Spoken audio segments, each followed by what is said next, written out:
Friday morning, my dudes. We are wicked early this morning. I was sitting here and I'm like, it is 7 a.m. and I'm ready to go. I'm ready to go. I don't know about y'all. I know I said for 7:30, but I don't know about y'all. But I am here early this morning and I am up and ready to go. And I was sitting here thinking, I was like, man, I remember like it was years ago. I mean, it was only a few years ago, but like, I used to start every morning with Jeff. I was like waiting for my show with Jeff to start at 8 a.m. every day because that got me through my work morning. And I was like, man, now I do listen to Mo's in the I can't even speak. Mo in the mornings. I will listen to Shizzy in the mornings, but I'm like, "Ooh, let me be the Friday morning show." Am I right? No, just kidding. Guys, welcome. Happy Friday, my dudes. I finished an 8-page paper, so that's something. And I have to blow my nose. God damn it. Give me 2 seconds. I need to get some tissue because, like, my nose is starting to run. 2 seconds. Watch this.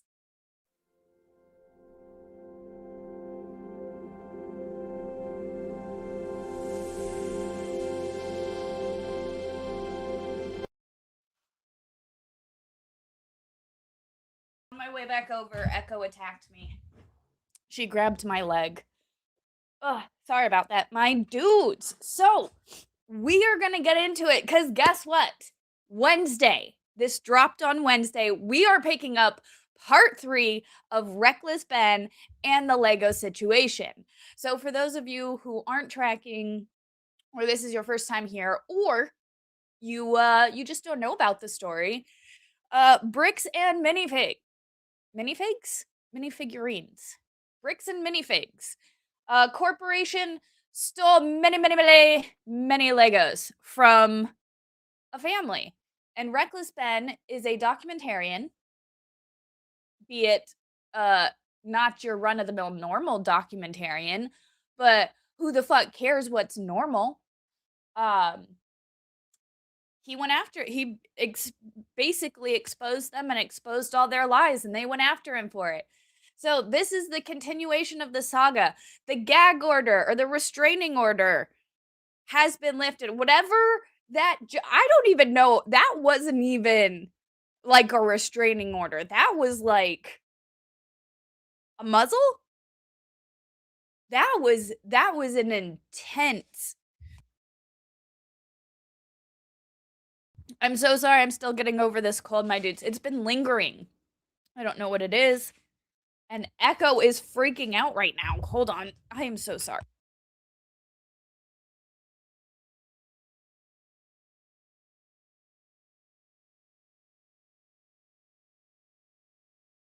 She runs up the door frames. This cat, she runs up the door frames and like clings to them, and it catches me off guard every time. But let me stop ignoring you guys in chat. What is up, my dudes? We got Mary Jane in the house. What's up? And Winks. Oh, what's up, Winks? We got Teresa here nice and early. Normally Teresa's on the replay crew. What up, Teresa? Oh, we got Kyle in the house. Did I see Kyle? I feel like I saw Kyle. Yo, we got Kyle in the house. And we got little L Bricks. How's it going?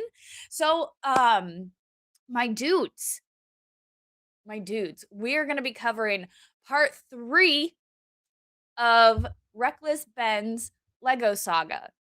Now, I am but a humble bard. Everything I say is in mere jest and should not be taken seriously. If you take what I say seriously, I do reserve the right to make fun of you.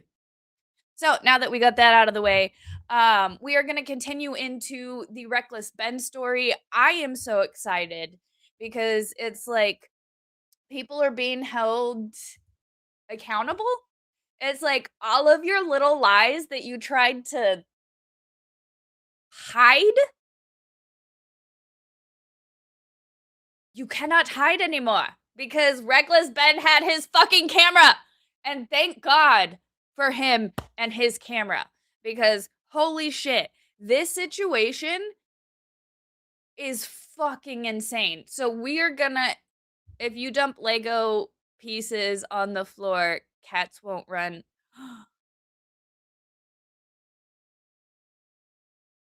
That's interesting.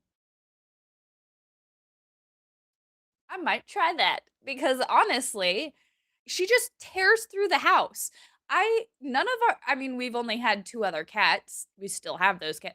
Those cats don't do that, but she is a female and she's not been fixed. So she still has all her hormones and all her ragingness.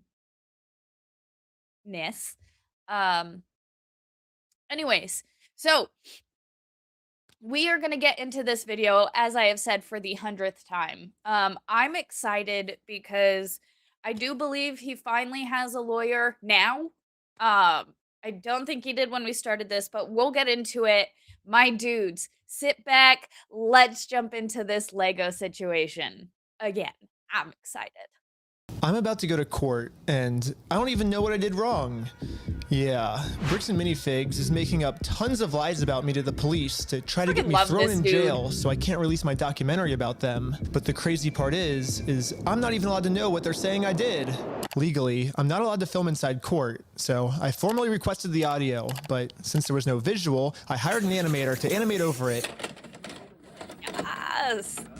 That's what you were supposed to do. Perfect. Right now, I kind of don't even know what I'm being charged for because all of the body cam footage has been redacted, and they say it's to protect the victims. However, I think there are some redactions that maybe don't make sense, and that Also, weren't to protect the victims. And there's some things being said about me that are redacted that I don't know about. I do have some concern in this case with the defendant. Guys, this is fucking crazy. This is fucking crazy. I did do a pre-watch. This will be the second time I'm watching it. Wow, my voice is really gone today. I'm really struggling with this sinusy thing going on. This animator, amazing. But listen, let's put on our listening ears, my dudes. Listen to what this fucking prosecutor is about to say. Holy fuck.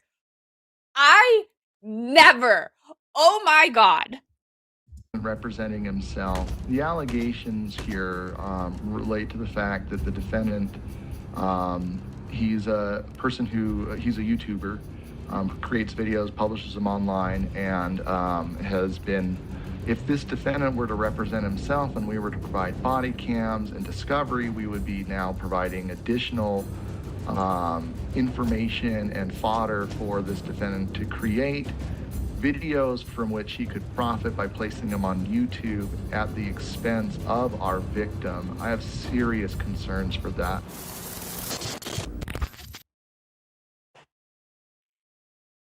They have serious concerns about giving a defendant exculpatory evidence.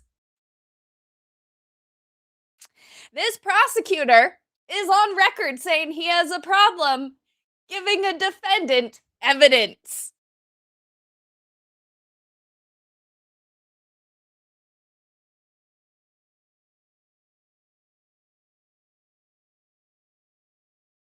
The words, they leave me. I am but a humble bard, and still words elude me at times. I am working on becoming a master of words. It's not going well. It's about going as well as my journey into 1 million subscribers at becoming a master order. I think that's the correct use of that. Is that the correct use of that word?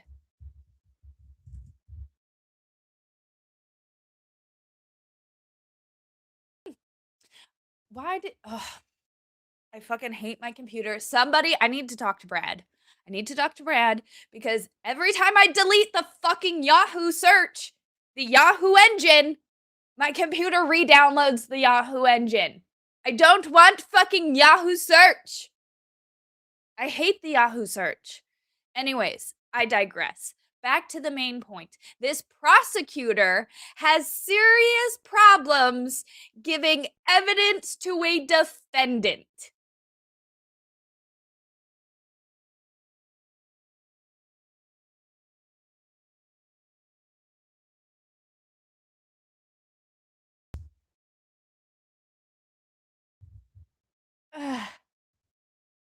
Oh, that was not the one I wanted to highlight.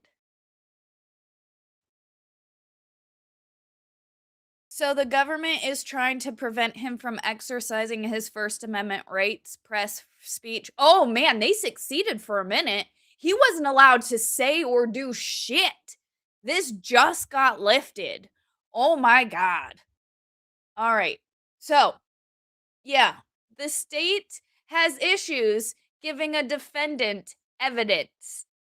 Yeah, the state of Utah is claiming that if they tell me what I'm being accused of, then I'll use it for content on my YouTube channel. And they can't have that. They're arguing to the judge that the best thing to do is to not let me know what's being said about me, which is very strange, but that's their argument. And just in case you haven't been following along with this whole Lego story, this is all happening because I stepped in to help a family who got their Lego collection stolen from a company called Bricks and Minifigs.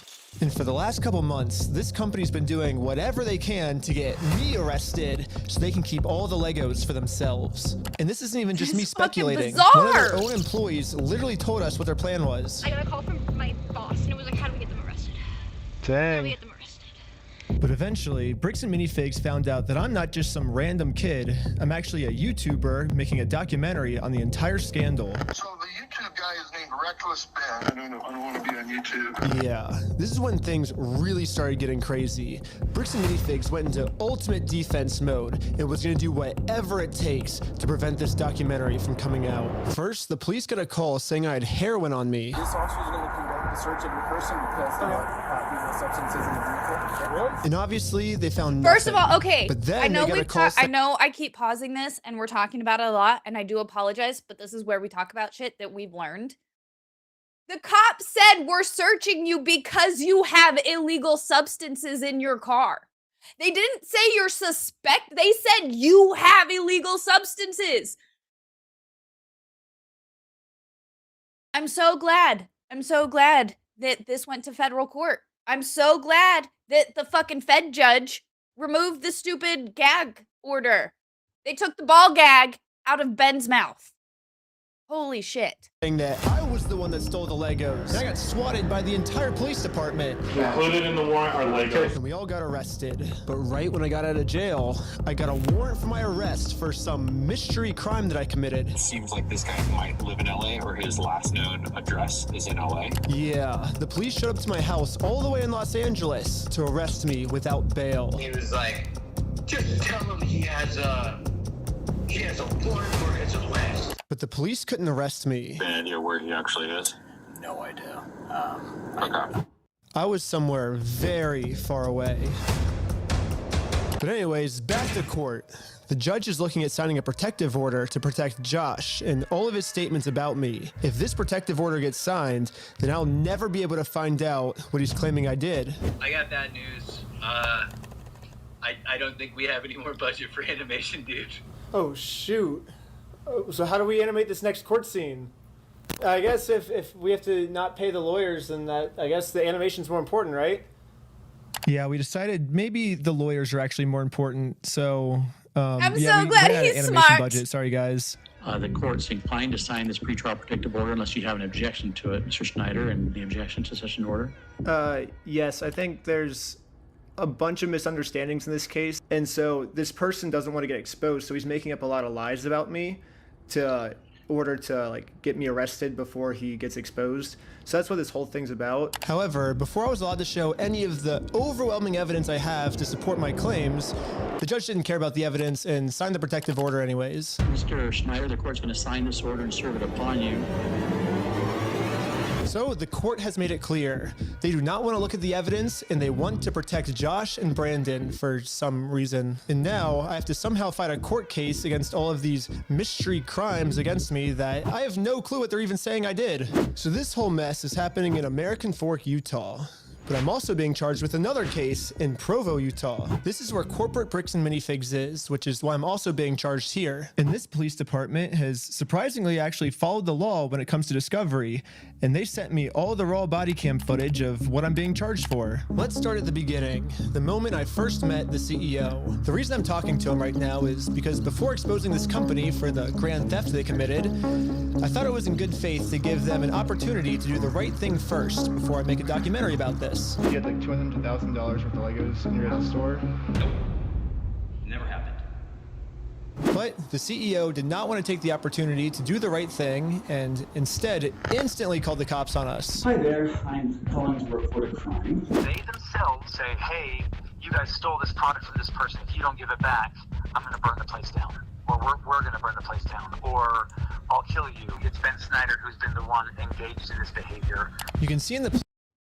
Like, does he not think that the fucking phone calls are gonna be FOIA'd? Did he not think that, let's get all of this, like, this information could get out, this phone call could get out? Bro, threatening to burn the place down and kill you guys? Like, this is a grown man.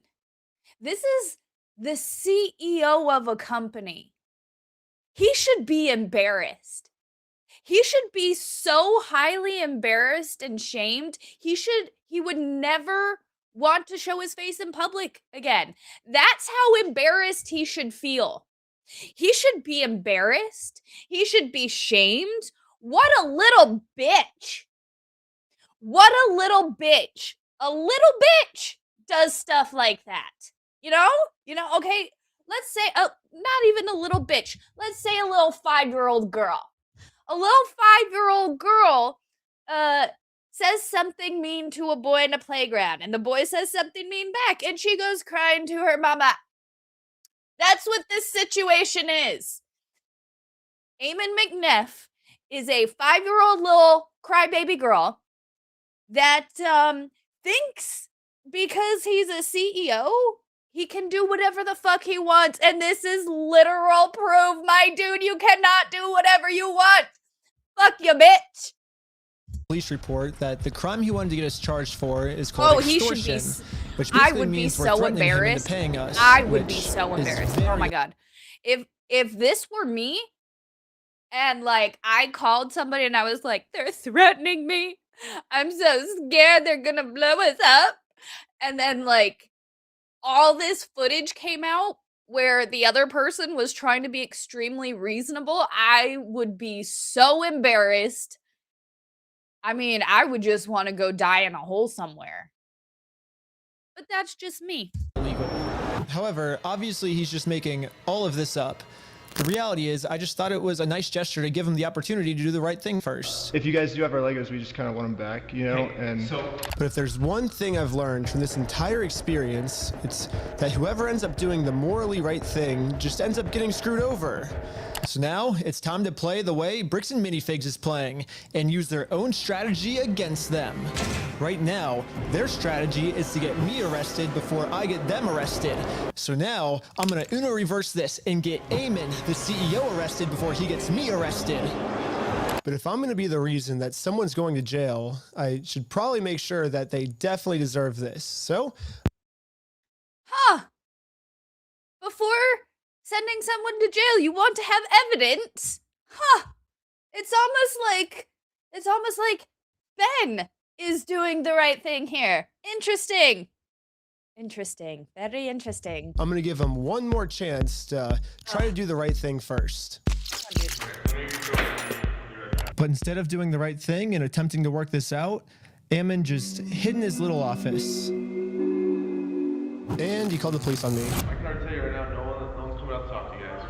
Really? But they told us that they were. I know. Normally I wouldn't want to get someone arrested, but we gave him every opportunity to talk to us, so at this point, he's just arresting himself. However, the only difference between my strategy and Bricks and Minifigs' strategy is I don't have to lie to the police.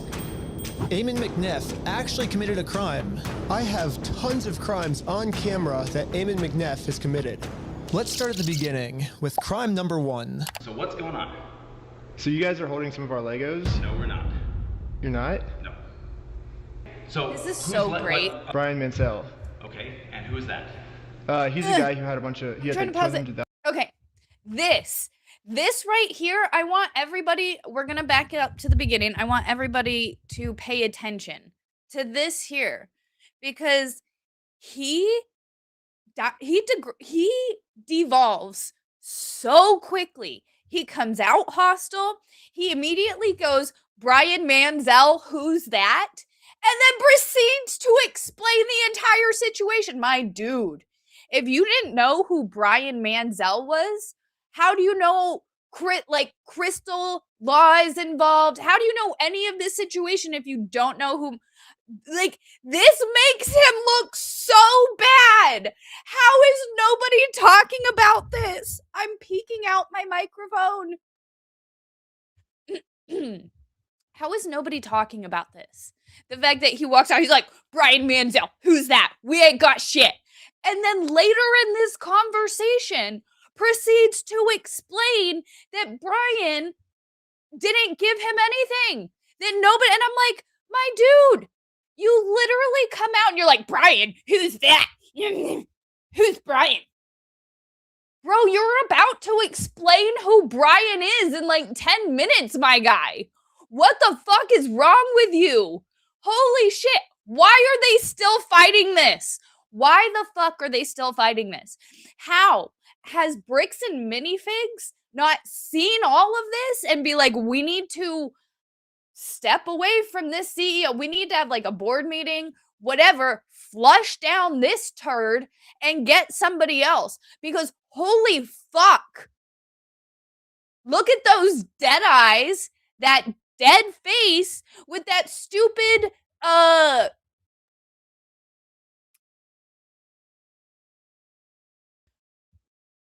with that, mustache that reminds me of the French in Monty Python and the Holy Grail. $1,000 worth of Legos in your guys' store. I'm just gonna rewind it real quick. So who's Brian Mansell. Okay, and who is that? He's a guy who had a bunch of. He had like $200,000 worth of Legos in your guys' store. Nope. Never happened. Eamon was first trying to claim that he's never even heard of Brian Mansell, and this guy definitely never had any Legos in a Bricks and Minifigs store. But once we showed him all of the social media posts his own company made, it was very obvious that we just caught him in a lie. So the CEO decided to change his story, and now the story is the Legos used to be in the store, but the previous owner, Crystal, she stole the Legos right before they took over the store. Back up the easy way. We don't have the Lego. Crystal sold the Lego. The only problem is their security camera footage of the previous owner getting kicked out. These are ones that he has not been paid his percentage yet. And if I don't have the tickets, I won't know how much I need to pay him. That's a business thing and not necessarily yours. He's taking on the business, he takes on all that consignment. Corporate just said that they're going to be the ones to take over the consignment deal with all the Legos that are still in the store. And as extra proof that these Lego sets were still in the store, the owner went into the back and started taking pictures of everything that you can verify in the metadata with the timestamps that match the exact moment she's getting kicked out. And then you can see her leave the store with nothing in her hands, proving that the sets were still in the store and the CEO is lying to us right now. But that's only one side of the story. I also thought it was fair to hear his side. You sent a bunch of pictures of the Legos still in the back, and you can see in the security camera footage, corporate comes and throws her out. Great. I understand what you're talking about, but you have a misunderstanding of what has occurred, and you're taking one person's word over another person's word. You need to go after the party that's responsible, and you don't want to because that's not easy. Whose word? Whose word is he taking? Because you have no idea what's going on. You don't know who Brian Mansell is. You don't know what Lego situation is happening. I fucking hate this fart face. You have accepted a narrative that is not real, and you He's are a fucking continuing tea to towel. pursue that narrative because it's easy and it gives you views and it gives you all sorts of clout and does all sorts of things that way. So basically what the CEO is trying to explain to me is we shouldn't be looking at the evidence. Instead, I should just be taking his word for it because he said so. Crystal Law, right, Ketchup? former franchisee of Bricks and Minifigs. Yeah. She took Mr. Mansell's Lego, sold it, didn't You don't know! She has his money. He keeps referencing Brian Mansell. Bro, 5 minutes ago, you literally said you didn't know who this dude was. 5 minutes ago, you had no idea who Manziel was. So why are you saying his name if you have no idea who he is and what he's doing? But she sold his Lego. She has his money. To make it easier for you guys to understand the CEO's argument, we're going to demonstrate his argument with a little skit. Oh, that wasn't a backflip. No. Oh, are you sure? You have a misunderstanding of what happened. Yes, this is the exact argument the CEO is trying to make. Something we just saw in video, the CEO is saying never happened, which would mean the CEO's lying. And most people would agree that lying is morally wrong. However, if you lie about a crime, the way Eamon's lying to me right now, then that's not just morally wrong anymore. That crosses into new territory called illegal. The specific crime is called obstruction. If someone commits this crime, they can get arrested. We're at the police station, and we're going to charge them with a criminal crime, obstructing of evidence of a $200,000 theft. And good news for us, we found out last week that all of the police in Utah take obstruction very seriously here. The police arrested my friend Sheldon for obstruction just for locking his phone. Right now you're attempting to destroy evidence. Okay, put your hands behind your back. I was just locking my phone. You're under arrest for obstruction of evidence right now. The crazy part is, the police didn't even have a warrant, so Sheldon locking his phone was 100% legal.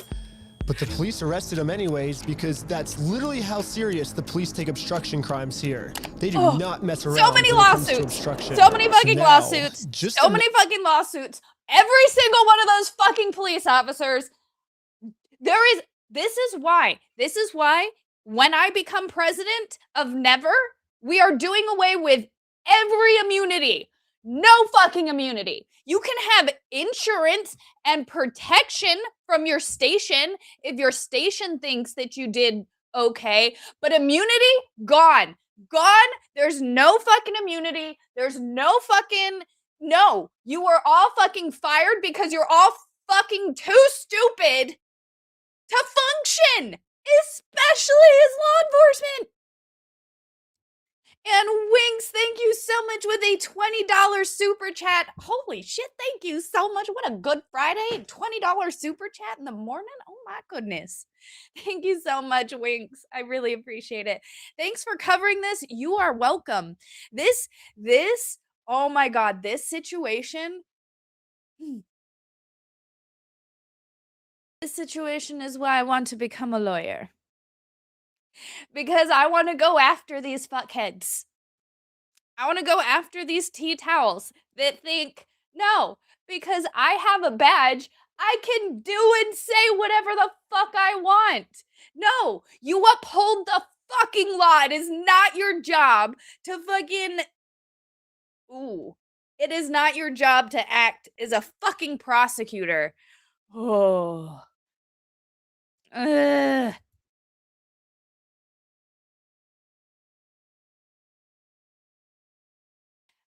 Yes, one day I will be running for dictator of this country.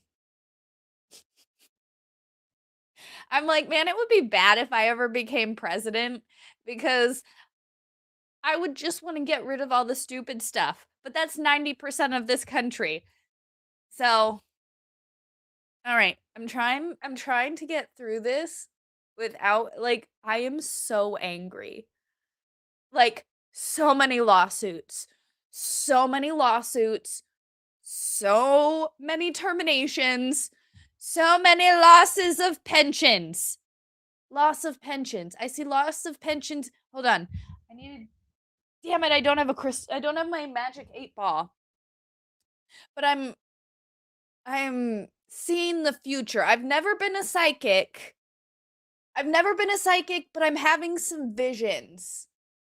I'm having some visions of losses of pensions, of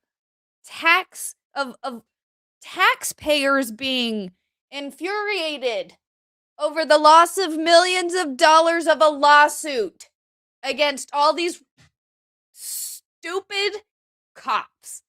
Just wait. Oh, Lord. Imagine how angry the police are going to be when I go into the police station and tell them that someone is actually, for real this time, committing an obstruction crime. And this obstruction crime is on a much bigger scale.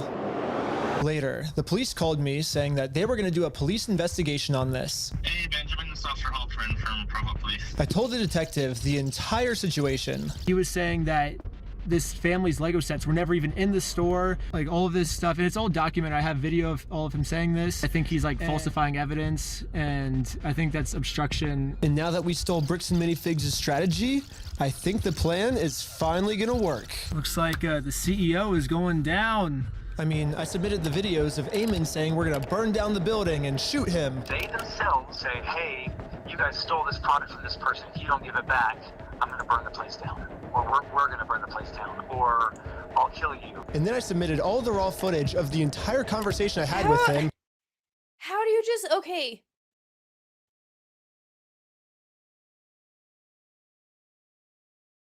Okay.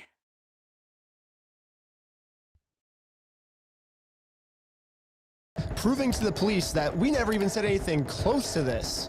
This raw footage verifies that everything I told the police is true, and everything Eamon told the police is a lie.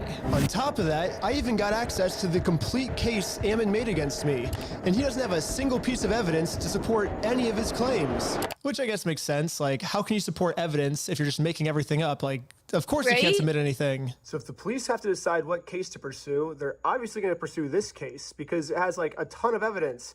And then they're going to throw out Eamon's case that has no evidence at all. The person you're trying to reach is not available.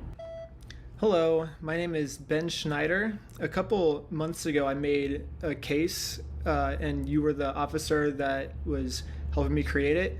I submitted a bunch of evidence through a link you sent me, and this was a couple months ago, and I haven't heard anything back. And so I'm just calling to see if I could get some type of update on how the case is going.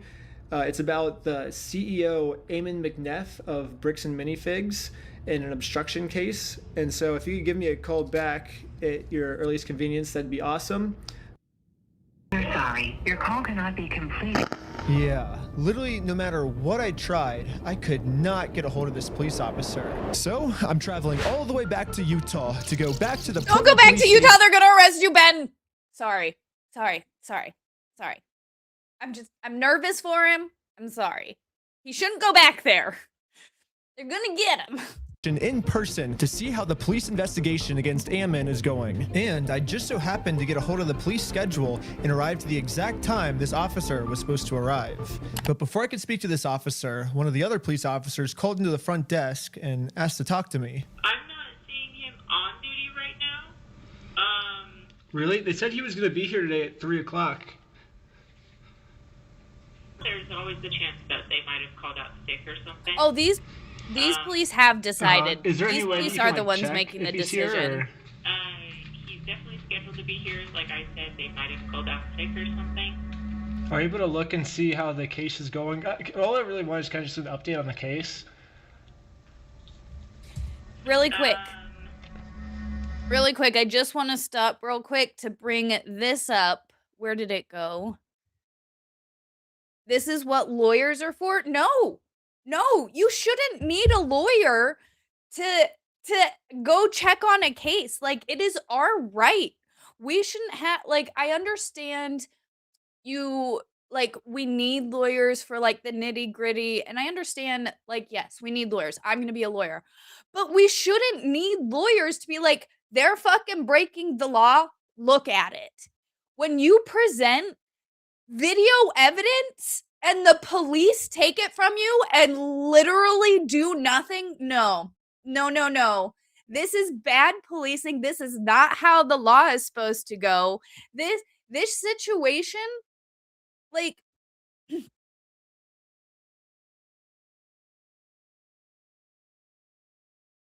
all of them gone, done.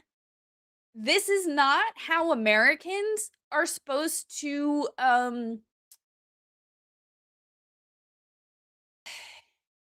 this is not how things are supposed to be. The police are not allowed to hide evidence. The police are not allowed to be the ones making the decisions saying what is evidence and what isn't evidence.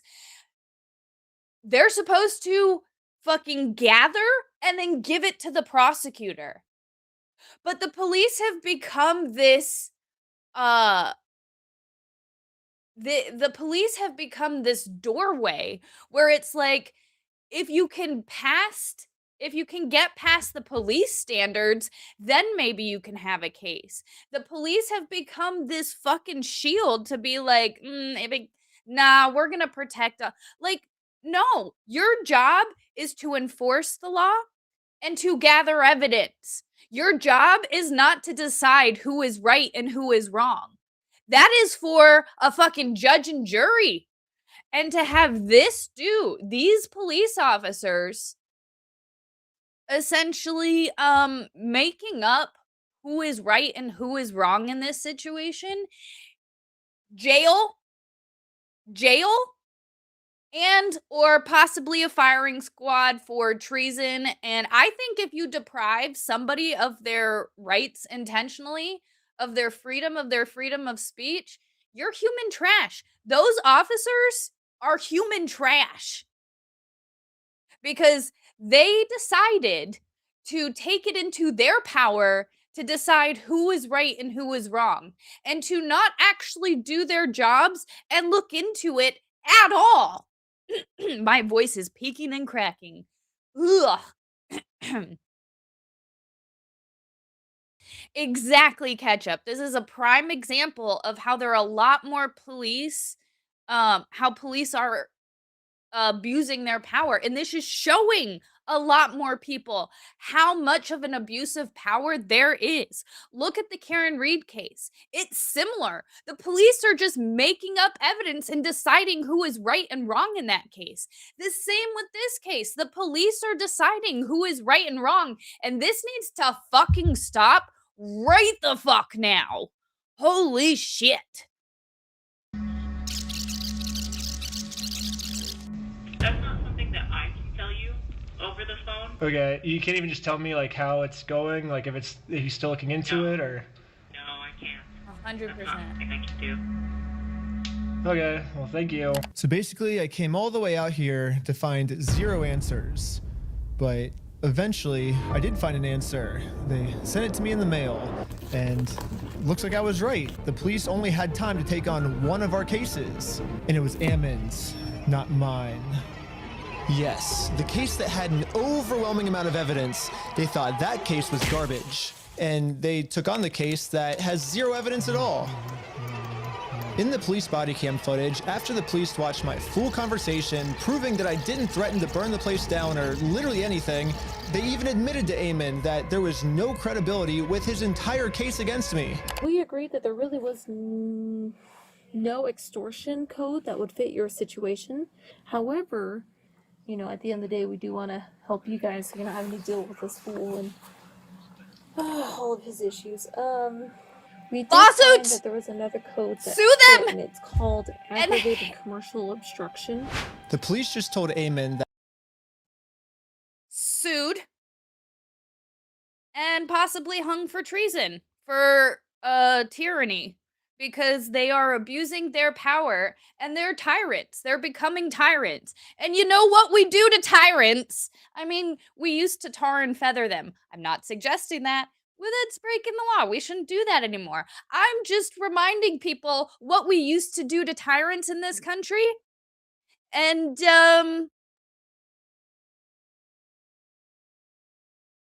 immunity needs to be done away with. That even though there's absolutely nothing to his claim against me, if they work together, maybe they can fabricate some type of charge against me. However, the tricky thing is that we have to prove that this individual either entered or remains unlawfully on the premise. When he came to the property, did you have to ask him more than once to leave? Yes. Okay. You know, we're not leaving until we get it. And he's like, no. Like, so Eamon's telling the police that even though they continuously told us to leave, we didn't leave. But if we go back and look at the footage of what happened, this is the reality. So when they say go to corporate, how do we respond next time? I have no idea. You have to take it up with them. It's your thing with them. That doesn't involve us. Okay. As a separate business entity, you got to take it up with them. You got to resolve it with them. Okay. Well, thanks so much, guys. Yeah, sorry, guys. Good luck. You're good. Sweet. Thank you. Hey, do you want to talk? They're on their way out. If you want me to grab them or not. I don't know. It kind of looks like the reality of what happened is we left too early for them. They wanted to pull us back in to keep talking to us.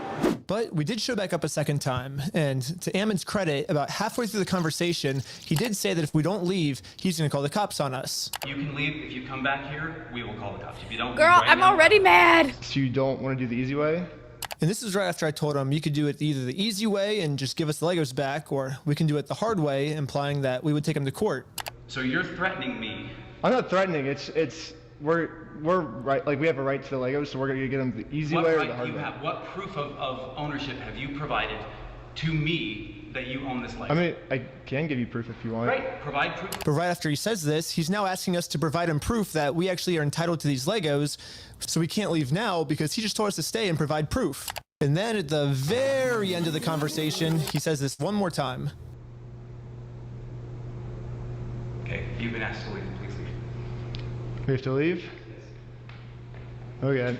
Well, thank you for working with us, and so see you later. Well, we have now all just seen the video footage of what actually happened.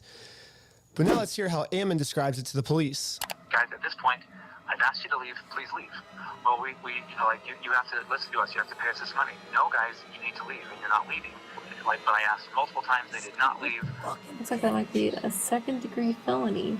He's facing felony charges. It is a felony? Yes, because I went to the corporate headquarters and tried to give Ammon the easy way out of all of this, they're now trying to get me on a second-degree felony, which I don't really know how any of this would make me get a second-degree felony. Like, what the heck, police officers? But they're doing. This little fucking hoe police officer, she wants to be a lawyer, but she doesn't want to put in the work to be a lawyer, so she's just going to sit on the police force and pretend to enforce laws that she has no fucking idea what the fuck they are, because she won't put in the work. She probably gets run trained on by all the officers at the office. I don't fucking know. And the punishment for this crime is 15 years in jail.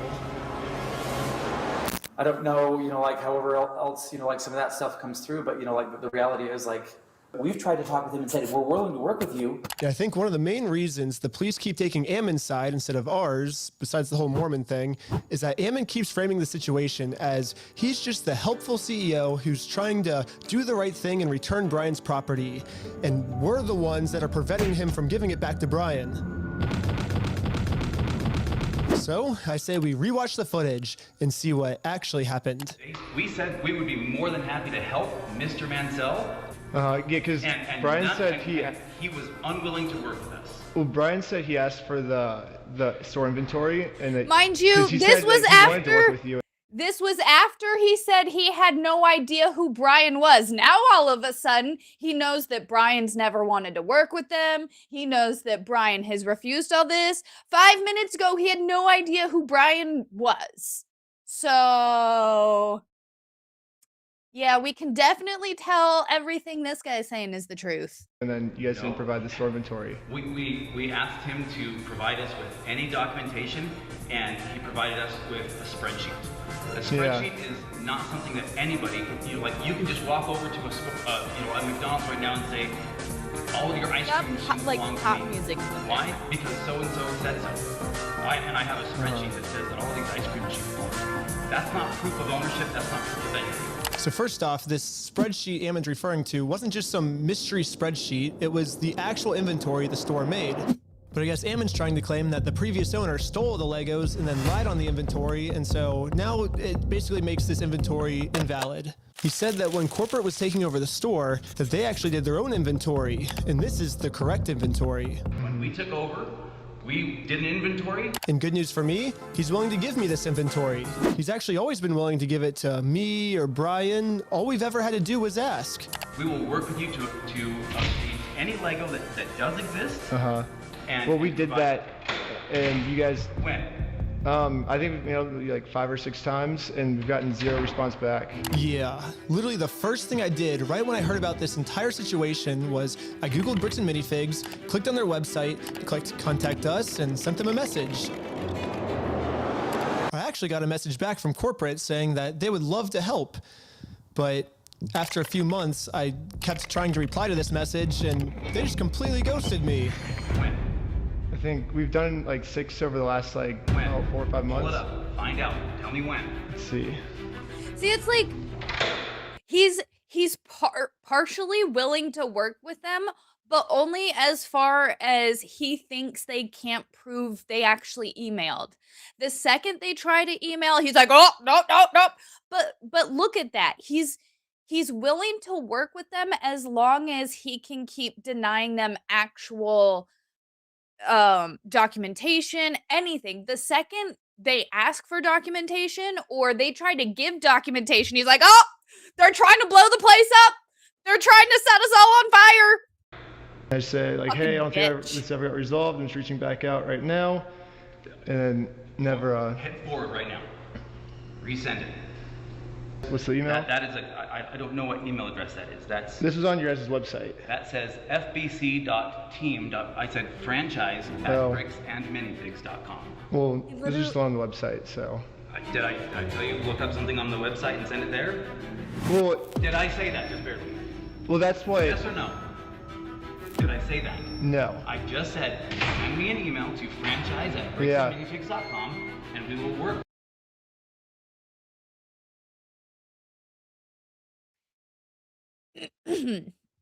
At the risk of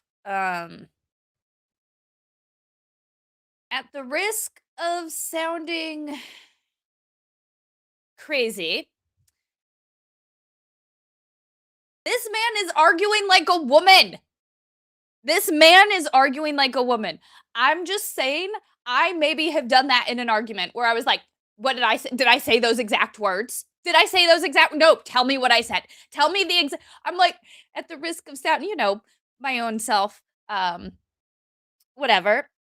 I may have done that in an argument. At least, I understand my faults. However, this dude is arguing like a bitch. This is how bitches argue. Oh, he is just fucking, what's the word? He is just crashing out in real time right now.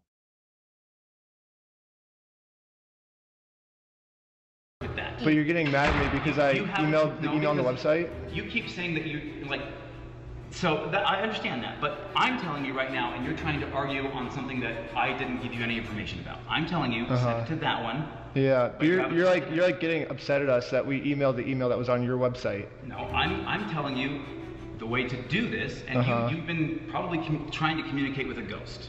Well, that's your guys' fault for putting that email on the website. Sure. Okay. Understood. Ben, so why are you getting mad at us because we emailed the website for your instructions? You harass us for all sorts of things. I'm not getting mad at you. Well, we're not harassing. We're just asking for our Legos back. If someone stole money from you and you went and politely asked for the money back, is that you harassing them? It seems like Ammon kept either trying to stall or switch the subject. It almost seems like he doesn't want to actually give us this inventory. But he keeps saying he's willing to give it to us. You guys can send that inventory list to us? I do believe so, yes. I think we have sent that to Brian. He says he said that's all he wants is the inventory list, and he'll stop bugging you guys. Well, then, Mr. Mansell and you, and if you want to be included on the emails with Mr. Mansell, that's totally fine. You guys can email us, and we can go. But you guys will give him the inventory list, because he said he's been asking for it for over a year now. We can show the inventory list that was obtained when the store was originally taken over from Crystal Law, and we can work through that process and try and identify what was or wasn't there, and also try and identify how to proceed from there. Yeah, I think Brian gets upset because he says they always say that they'll send me the list, kind of like how you're saying, oh, we can send it easily, but then when it comes down to it, you'll never actually send it. So maybe if you actually go ahead and send it, it would make him feel better. Well, I understand what you're trying to get at. We're more than willing to work with you and help you. That's what I'm saying. Send an email to that email address that I just gave to you, and that will produce results. But anyways, I sent an email to the email he told me about, not the one on their website. That's a bad email. Don't ever email that one or the CEO is going to be pissed. But according to Ammon, now that I've sent this email, I should be receiving the inventory list very soon. So I waited all day. And I got no answer. So the next day, I sent them another email. I patiently waited again for about a week. And finally... This is the response.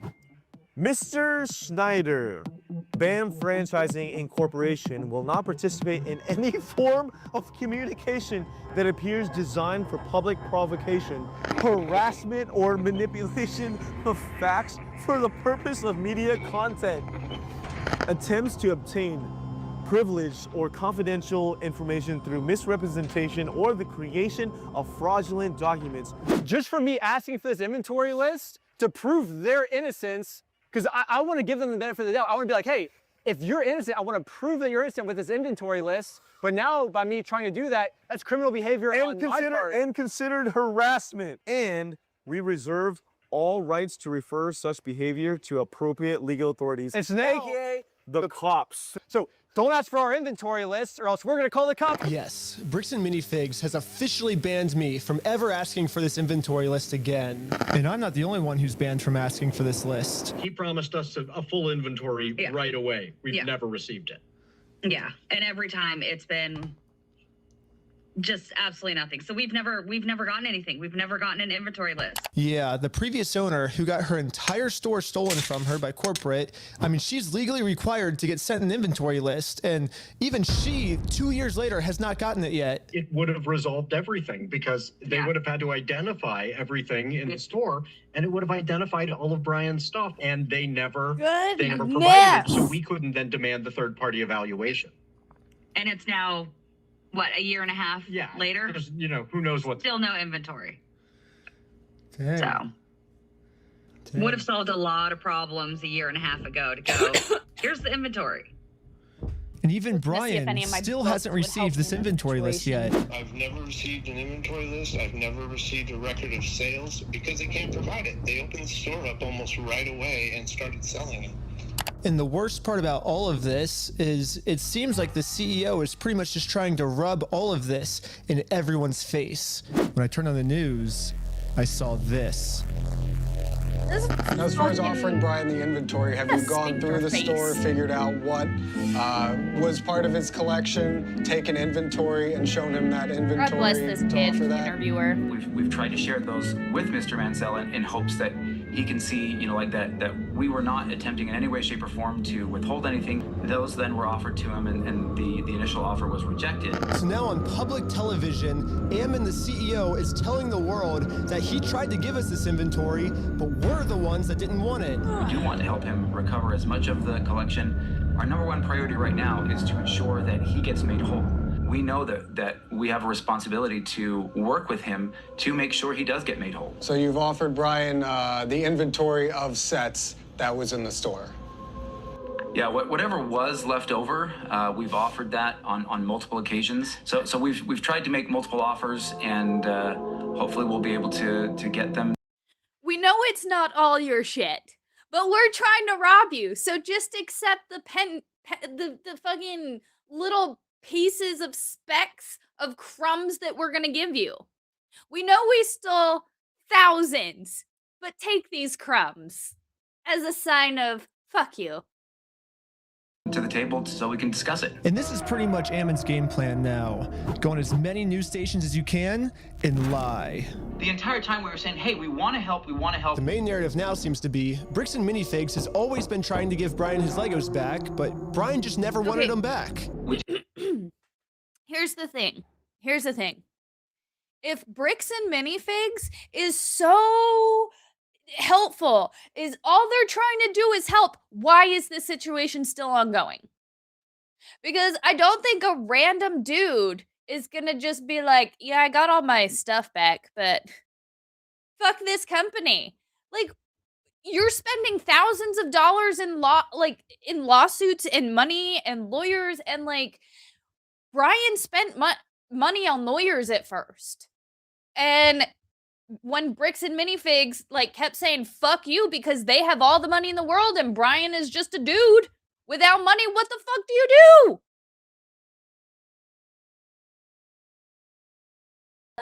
Would you be willing to just take this? And the answer was no. It was attempted to be given to the family, and it was refused. They made the offer and said, hey, you can have all this. And that offer was not accepted at the time. Well, that's Ammon's side of the story, but I say let's take a look at what actually happened. Read from the bottom up. That is our correspondence with Bricks and Minifigs, trying to work with them and getting the sets back. So right when this happened, Brian hired an attorney to reach out to Bricks and Minifigs. They sent an email saying, how should we proceed to retake the possession of the sets/minifigures? And they actually emailed back saying they were willing to help. And then after this, they just never respond. So Brian's attorney sent them another email, just following up on this, when can we pick up the sets? And they still didn't respond.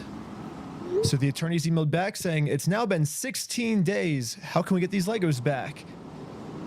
And finally, they received a response. It says Brandon Best and Joshua Johnson have no legal obligation to return any of the Lego product that exists in their store to you. What? So yeah, basically they're saying that they're the ones that are not able to work with you, is what it seems like.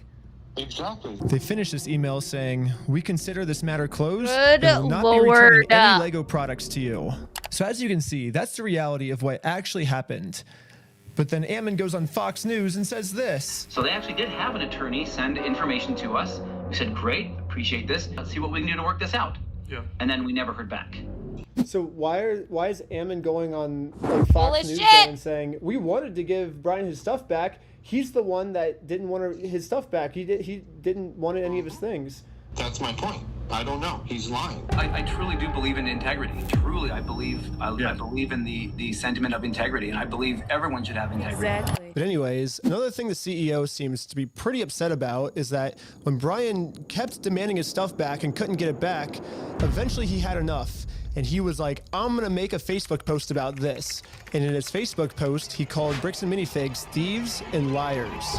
And this Facebook post, like, really pissed off Ammon. I mean, Bricks and Minifigs is literally suing Brian now for millions of dollars, all because of this. I mean, back when I was talking to him, Also, if they want to be so helpful, if they're just trying to help make him whole and they're just trying to, this whole time, they're just trying to make it better. Why the fuck are they turning around and suing him now? You just wanted to sweep this situation under the rug. You just wanted to make everything better. Oh, but now you're suing because y'all got caught in 4K? Okay. corporate headquarters, he made it very clear that what they did is technically not actually considered theft. There is no theft. Do you understand the legal definition of theft? Legally have to mean So the theft? definition of knowing that the property was stolen or otherwise not belonging to that person. And on my phone, That was not known until Mr. Mansell came in days later and said, I have some of these things that need to be... and that's another lie again, because... That's how crime works, So guys. I showed Ammon the That's how security the camera law works. footage where corporate acknowledges that they are now going to be responsible for these Lego Star Wars sets. These are ones that he has not been paid his percentage yet. And if I don't have the tickets, I won't know how much I need to pay him. That's a business thing and not necessarily yours. Sorry. It's taking Had on to the get a blanket. business, he takes on all that consignment liability. And after showing him this footage to try to bring the conversation back to reality, this was his response. Now extortion? Because we caught you guys? No, because you are attempting to extort us, so... That's what you're doing. What you are doing right now is illegal. It's an extortion. So It's an catching you guys extortion, is illegal guys. activity. That's illegal on me. Nope. We have done nothing. See, I agree too. I agree. Nope, it's not illegal on us. We Thank have you for... done nothing illegal, and you are doing something illegal right now. I don't think that's illegal. This I guy is think a us woman. catching you guys for doing the He's illegal female thing coded. doesn't make that what we're doing is illegal. That means what you guys are doing is illegal. I want to know who he's texting. Oh, he's probably calling the police.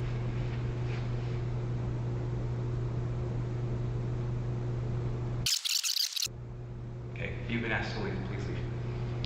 We have to leave? Okay. Well, thank you for working with us. And After just going around in circles for probably 30 to 40 minutes and just, having like kind of less than genuine questions or less than genuine responses being given to me, I was exasperated by the end of it. And that's, when people get tired and exasperated, that's when we finally got the footage that we can use to make him look like a completely unreasonable monster, but that's what they do is people whose goal is to do those types of things, they just harass and go after people as long and hard as they can until somebody breaks and says something that then they can, use that one clip to be like, oh, look at this horrible monster of a person. So that's what I feel like has kind of really happened here. So Ammon's claiming that I just harassed him for 30 minutes and finally he got fed up with us, which that was the one clip at the end that I used in my documentary. So I say let's go to the very beginning of the footage, my first interaction with him, and see what actually happened. So what's going on? So you guys are holding some of our Legos? No, we're not. You're not? No. Yeah, literally from the very first sentence we ever exchanged with each other, Ammon's goal was just to lie to us. But anyways, I'm now starting to think that the only reason Ammon wanted us to email him about the inventory list wasn't actually give us the inventory list, but actually it was a trap. Yeah, Ammon only wanted me to email him so he can find out my email and subpoena Google and find out all of my private information. How were they allowed to do this? You think I'm lying, but they actually did this. They subpoenaed Google asking for all private information tied to this email address. And Google sent them like hundreds of hours of all the raw footage from everything I've filmed in the Lego video so far. All my emails, all my search history, all the metadata that shows everywhere I've been. I need a lawyer to make a video and tell me. But anyways, this was the reaction of the police officer after she watched my entire first episode. I'm really curious to see like if this fool even makes any money doing this YouTube stuff. I'm like, if it's enough for him to try. This officer needs to be dealt with in the old-fashioned American justice way.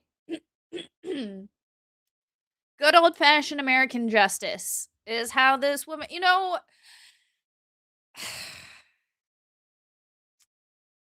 am a woman. I am a woman.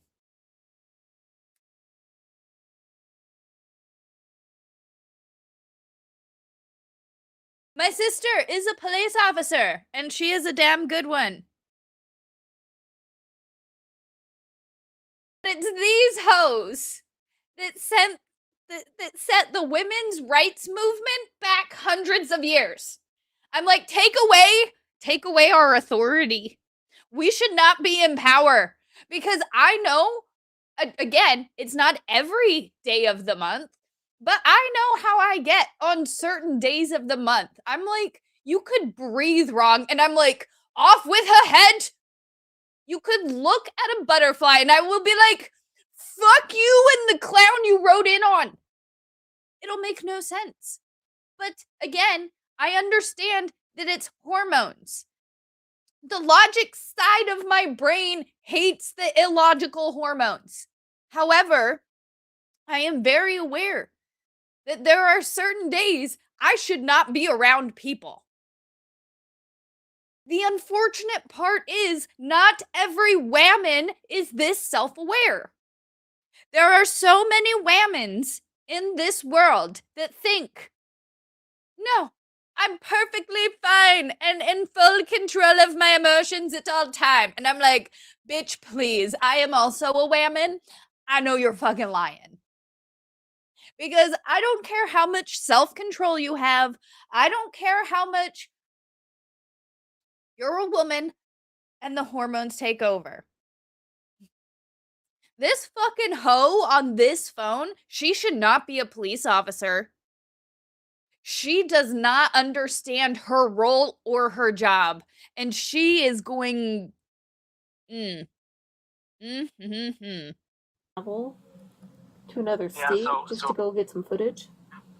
It doesn't even sound like his like secret information doesn't even seem credible from my understanding. She gets to decide what's credible. You were able to watch the video. I think by secret information, the police officer is referring to the security camera footage that proves that everything Bricks and Minifigs is saying is a lie. My first question is, how could this not be credible? It's literally just video evidence of what happened that night. But at least now I can see why the police aren't listening to me. They're basically just saying that all of the evidence I submit to them is not credible, and therefore, case closed. Ben's wrong and we're right, because we said that the evidence is uncredible. At this point, Bricks and Minifigs is working with the police to just come up with whatever story they can to make any evidence I give them seem as uncredible as possible. In all of his actions to just generate clicks and likes to get, like social media clout without putting in work and just doing the crummy stuff. Interesting. He seems like a fun gentleman. No. Well, and his MO really seems to follow somebody who's like a paper tiger, right? Like who, like behind, you know, It's a good thing. It's a good thing. This is the craziest. It's a good thing the cops don't have to, you know, follow up on anything. They can literally just take this dude's word for it as gospel.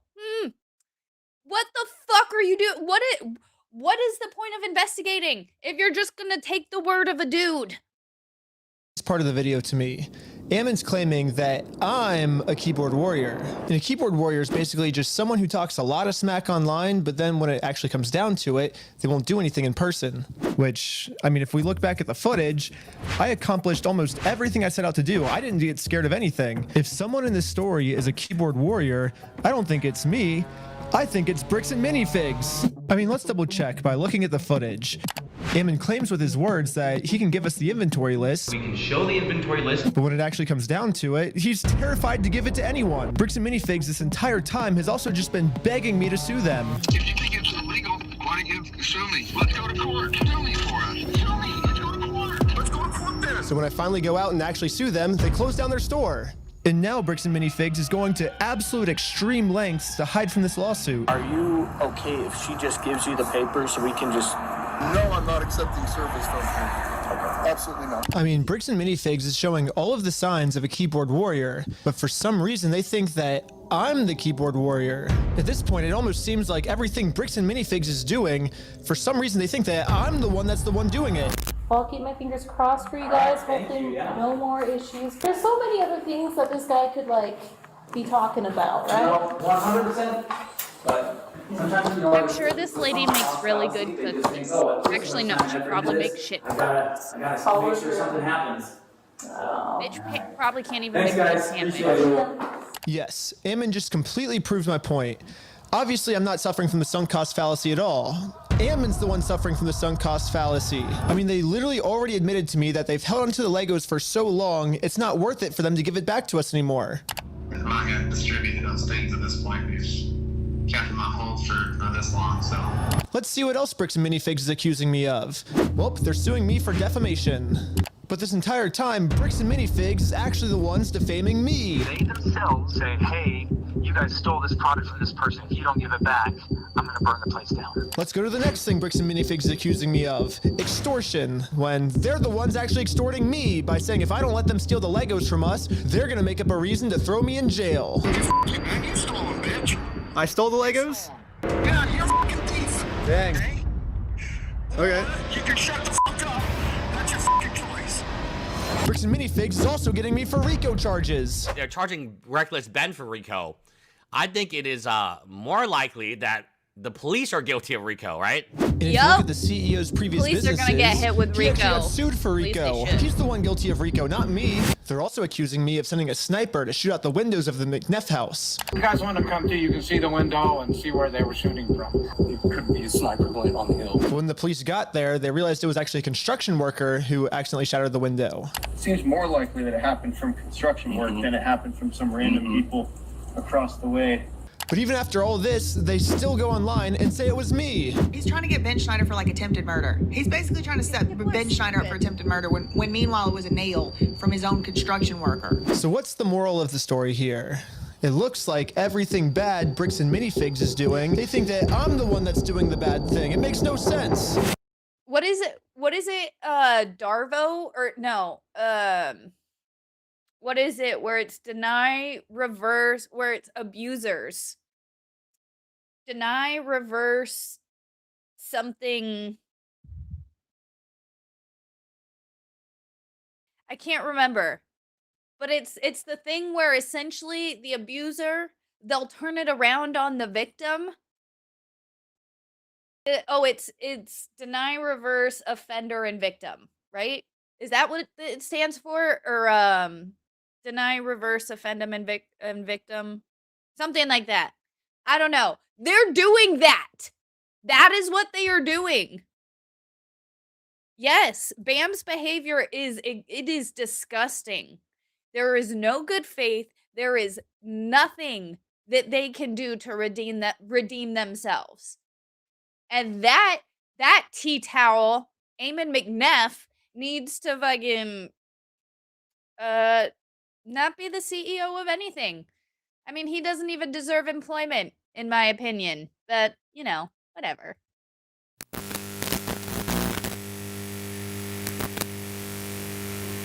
So, just to let you know, we called it double blind.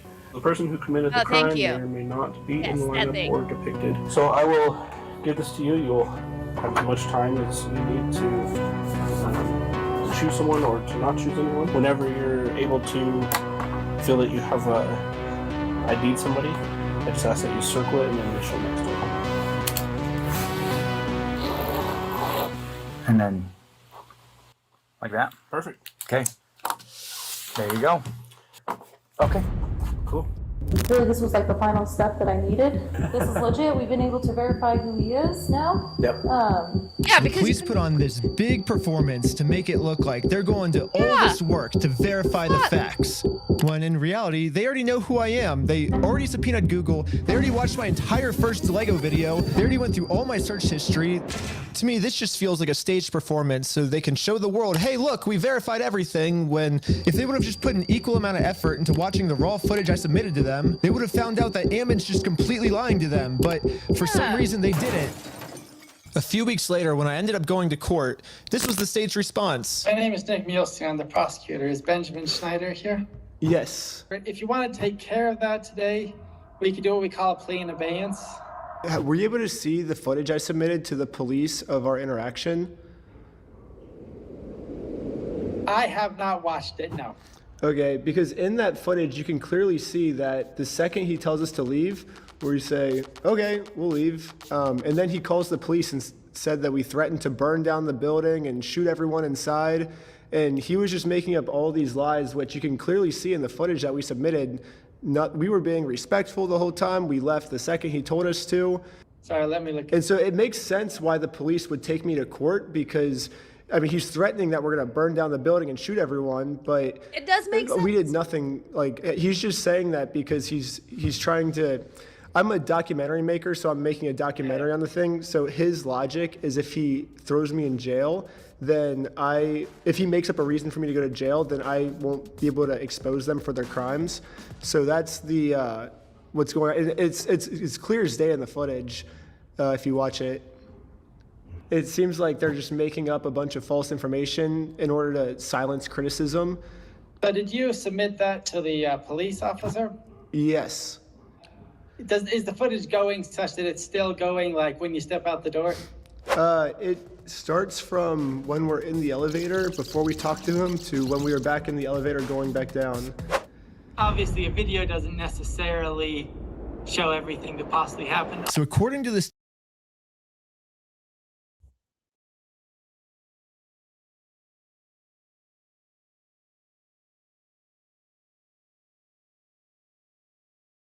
You have a video that shows everything that happened. Yes. Well, obviously video doesn't show everything that happened. What the absolute fuck did they didn't even fucking watch it. They didn't even fucking, oh my god. Oh my god.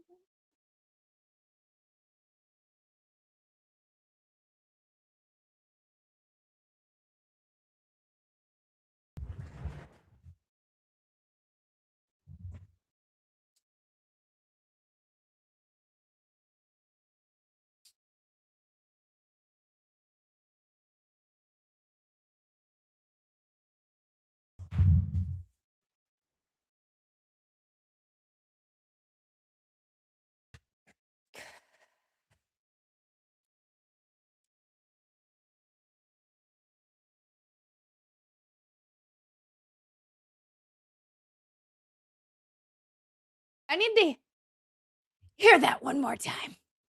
Let's just State of Utah. Doesn't necessarily talk to him. So did you submit that to the police officer? Yes. Is the footage going such that it's still going like when you step out the door? It starts from when we're in the elevator before we talk to him to when we are back in the elevator going back down. Obviously, a video doesn't necessarily show everything that possibly happened. So according to the state of Utah, the raw video that shows everything that possibly could have happened is not credible and could not have shown everything that possibly could have happened. And they didn't even watch it. They're literally just taking Ammon's word for everything and completely. How? How does this happen in a court of law where evidence is video evidence has been submitted, Your Honor, and you're telling me that you're not even bothering to watch it? That in a system where you are innocent unless and until proven guilty, and somebody has evidence of their innocence, and somebody is just saying, no, no, no, no, no, you're saying that you are taking the word over video fucking evidence. I know. Oh, it's okay. Ignoring all the evidence. He's head bumping my chest. He can sense the anxiety and the anger, and he started to headbutt. He'll do that where he'll just head bump me right in the chest if he thinks that I'm going through some type of panic attack or anxiety attack. Nick!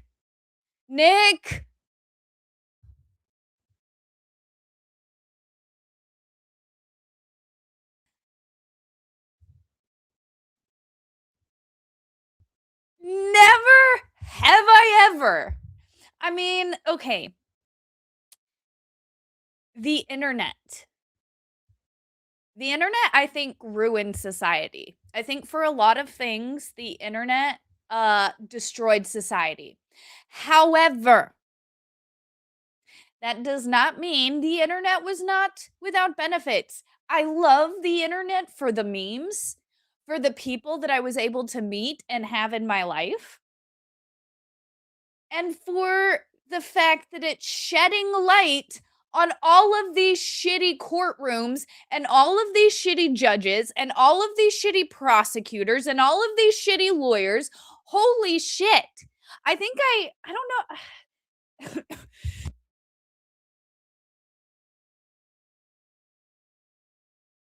I think I told this to Jeff years ago.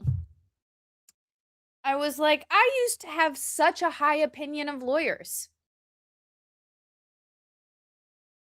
I grew up watching Perry Mason. I grew up watching Matlock. I grew up watching Judge Judy. I had such a very high opinion of lawyers that they were the epitome of honor, integrity, and morality, you know? That they were the epitome of justice and what is just in the world. I was wrong. We were wrong. We were very...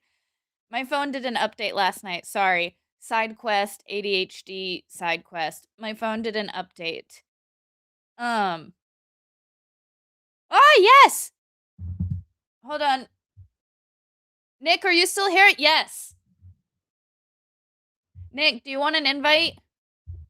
Do you want to join me? Are you busy? Do you want to pop on? And because I'm angry. We could use an angry... We could use an angry Santa Claus. If you're not busy. Just in case, I'm sending you the link. But a fundraiser for vets tonight. Yes.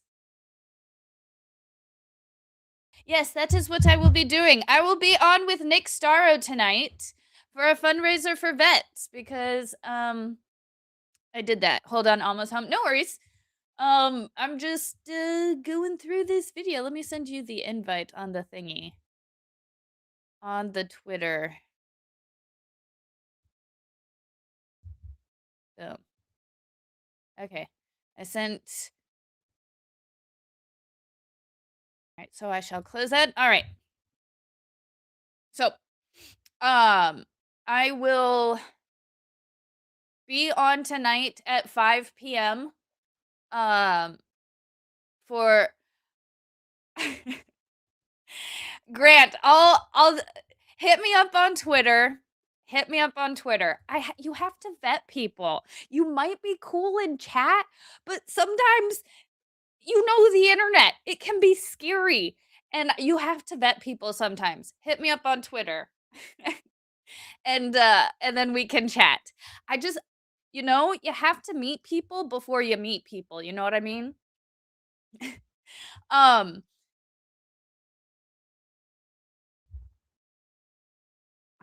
I don't understand. I don't understand.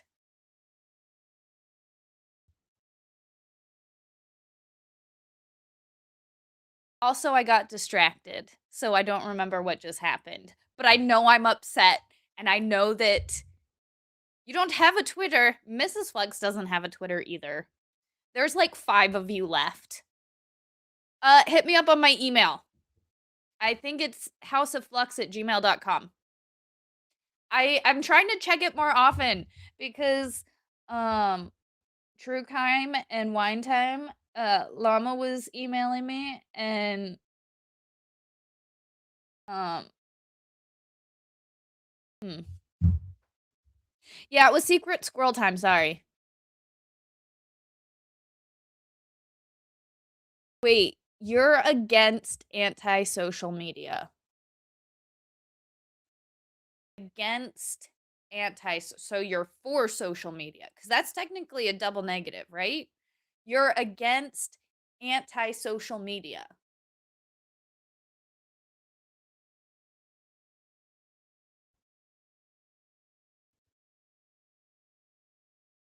All right, let's we've got like 5 more minutes of this video. I did send the invite to Nick. He said he wasn't home, but that he was on his way home. So we'll probably hang out a little bit longer and discuss it a little bit. Because I'm just like, what do you mean? My ADHD is kicking in real bad. I'm sorry, my ADHD is kicking in real bad. It's right about the hour and a half mark. I start to really get really antsy at about the hour and a half mark. You know what? We're going to take a quick smoke break. God damn it. All right. I need to refocus. We're going to take a quick smoke break. And then when we come back, we will finish watching the video. Nick Starro is going to be with us, possibly. And I'm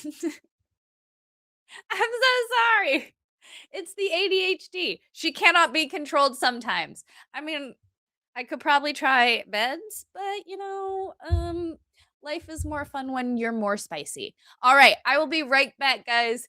Don't go anywhere. Hit that like button. Hit that subscribe button, because I am taking a quick 5-minute smoke break. Stretch, go pee, do what you gotta do, but don't leave. We will be right back, and we will finish out this video strong. Strong. Everybody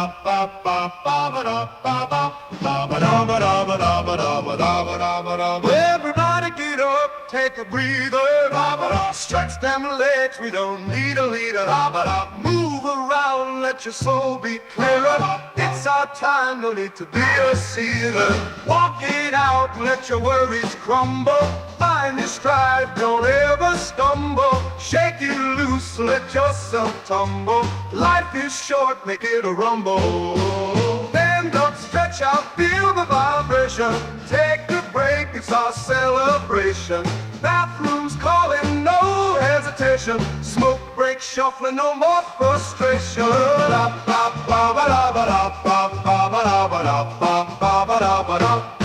Everybody get up, take a breather. Stretch them legs, we don't need a leader. Move around, let your soul be clearer. It's our time, no need to be a sinner. Walk it out, let your worries crumble. Oh, walk it out, let your worries crumble. Find your stride, don't ever stumble. Shake it loose, let yourself tumble. Life is short, make it a rumble. Stand up, stretch out, feel the vibration. Take a break, it's our celebration. Bathrooms calling, no hesitation. Smoke break, shuffling, no more frustration. Head outside, feel the brisk, fresh air.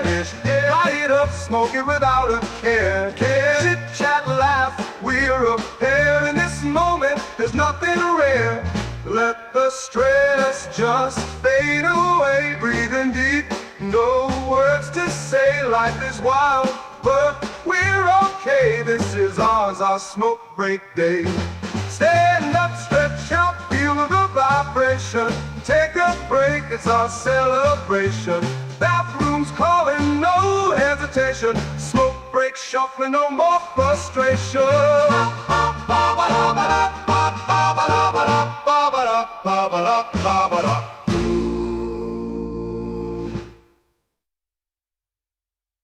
Whoa, whoa, whoa, whoa, whoa, whoa, whoa.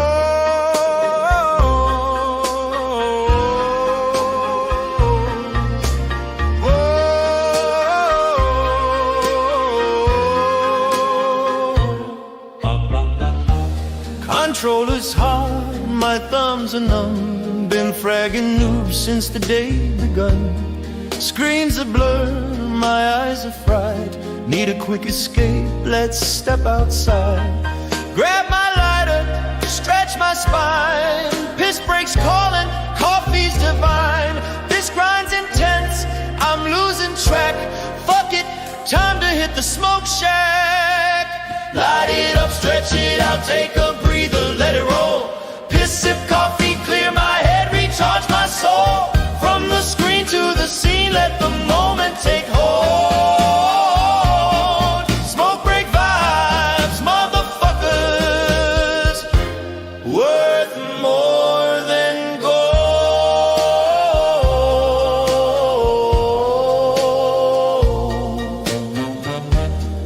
Back's all stiff from this gaming chair. Legs scream move, I'm pulling my hair. Run to the John, splash water on my face. Grinding these levels, I'm stuck in this race. Coffee's brewing, black as the void. Cigarettes lit, stress gets destroyed. Inhale the calm, exhale the fight. Ready for round two, I'm feeling alright. Light it up, stretch it out, take a breather, let it roll. Piss, sip coffee, clear my head, recharge my soul. From the screen to the scene, let the moment take hold. Smoke break vibes, motherfuckers, worth more than gold.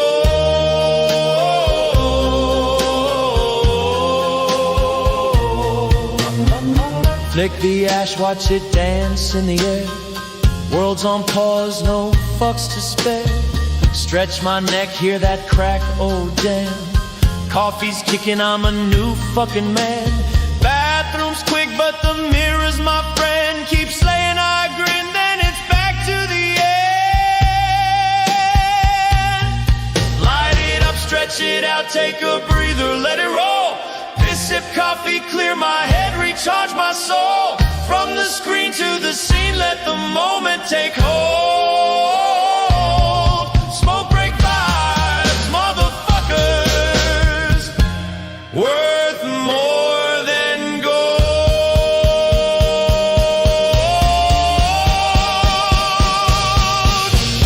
Back to the game.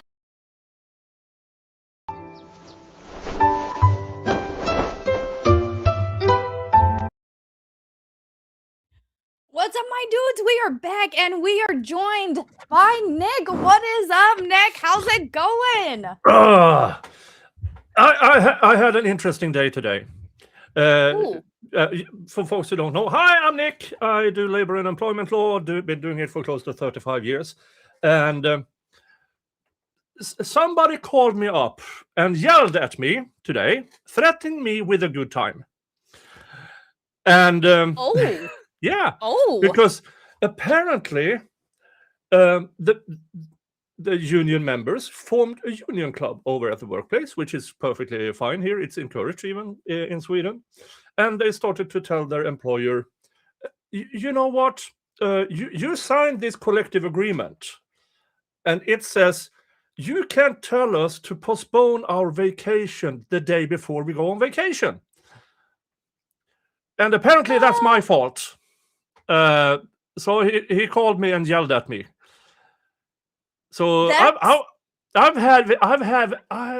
had 2 of the most wonderful hours of this week telling this jack off, you know, when you sign something, you kind of have to stand by it.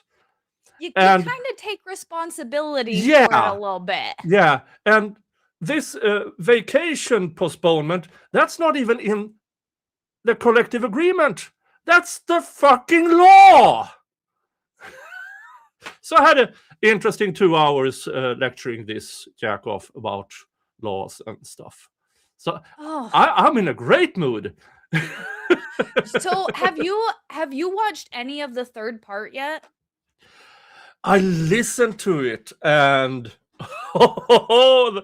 Bam are fucked. Okay, like I'm just a layperson. Like as you're a law person, you've done the law for a while. Yeah, you are, as some would call, a lawyer or a lawman. A jurist, not a lawyer, a jurist. But here's the thing.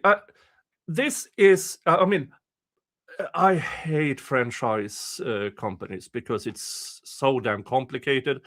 But it's not that far off from when companies the mergers, where big company gets small company, throws everybody out, and in I come and say, no, you can't do that. And so I know about it, how it works over here. I don't know as much about how it works over there, but I sure as hell know that regardless, when you go in, throw the franchisees out, take over the business and do the business, you take on all the responsibilities, all the contracts, regardless of what your fucking policy is. Right? Yeah. Because, I'm pretty sure if this was the case where, you know, corporate could just come in and literally take everything, I'm sure we would see that happening a lot more, where these franchises are like, no, we're just taking our store back. And it wouldn't work that way. No, because it's not BAM's store. The franchisee agreement license the BAM corporate whatevers with the training, with the sometimes they rent the place, but the company itself is a franchisee. It's a franchisee contract. The business is not BAM. They just provide the circumference around it. I mean I know the Swedish words for it, but they own the trademark. They help with training. They make sure, you get cheaper ads, or as in the BAM case, the franchisees pay BAM to do the ads for them, which I learned from Barbecue Attorney, that the franchisees for BAM has paid in just over $500,000 for ads. But BAM has only spent like $225,000 on ads.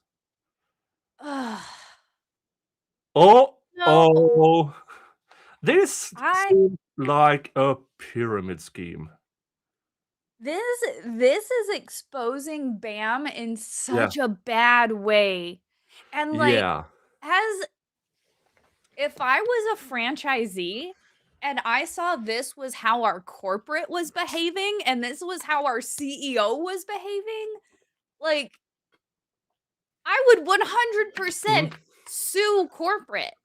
Yeah, I don't know if they can. I don't know if they have that ability, but I would 100% sue corporate, because he has come out and he has said, oh yeah, we have the Lego. We want to work with him and give him back.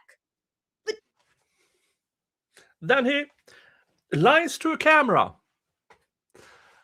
See, Because- and that's I'm but like, this, I mean, we've seen this, not this exact, but you have this small town. Let's call it Bumfuck, Arizona, or whatever's a small I like pool. Bumfuck, Arizona. It's a good place. Yeah, okay. And the lawyer, I mean, lawyers know. I mean, this is common everywhere, but lawyers know the judge. Judge knows about the lawyers, but they are not friends. I mean, they work in the same sphere. But in this Bumfuck, Arizona type of scenario, they are literal friends. The cops, the attorneys, the judge. So here you have this. Bam! Oh, we're a multi-million-dollar company and we spend money on charities for neutered beavers. I don't know. And I don't... Nobody likes a neutered beaver. Yeah, exactly. Don't neuter the beavers. Keep the beavers fully intact. So, Judge believes this party. Oh, they did that? Oh, I'm signing everything over here because I trust him. He's my friend. Whatever's. Here's the thing. When Bumfuck, Arizona, when the story goes out of town, all of a sudden, people find out. Really, people of Bumfuck, Arizona, that's how it works in your little backwater, whatever. Bumfuck town? Yeah. And all of a sudden, all these people who are appointed or elected, oh, I have to do my job. If I'm not mistaken, the judge who signed all of the TRO is the same judge. I think so. As in the Tyler Robinson case, where he actually. Oh shit! Yeah, I'm pretty sure it is. Yeah, who actually does good work there. So why, when he met his peers in Bumfuck, Arizona type of town, all of a sudden everything is out the window, and it's the personal corruption, not the obvious corruption. It is friendship corruption. I agree. I have a question for you. Yep. Immunity, keep or do away with? Immunity for who? Judge for across the board immunity, hospitals, police officers, yeah. judges. Fuck immunity. Across the board. Yes, right? Yeah. It's good on paper, terrible in practice. It doesn't work. If something can be used in a bad way and a good way, it will always be used in a bad way.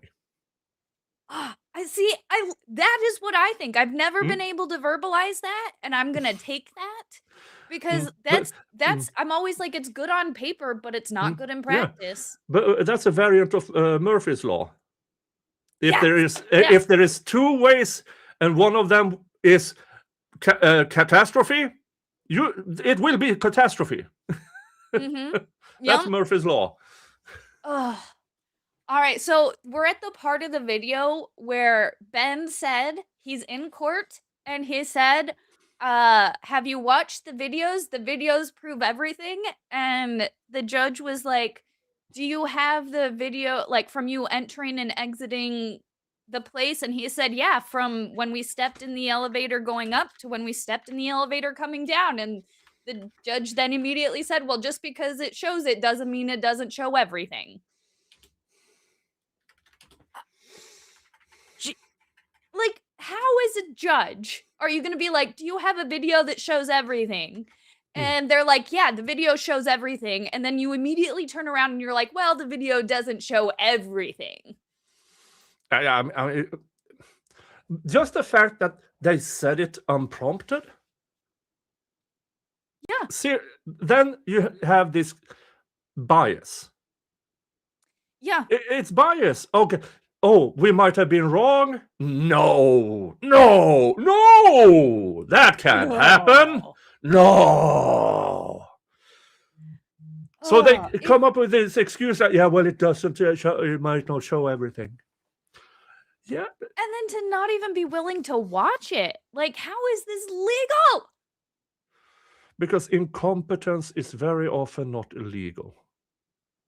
That's unfortunate. Yeah. Yeah.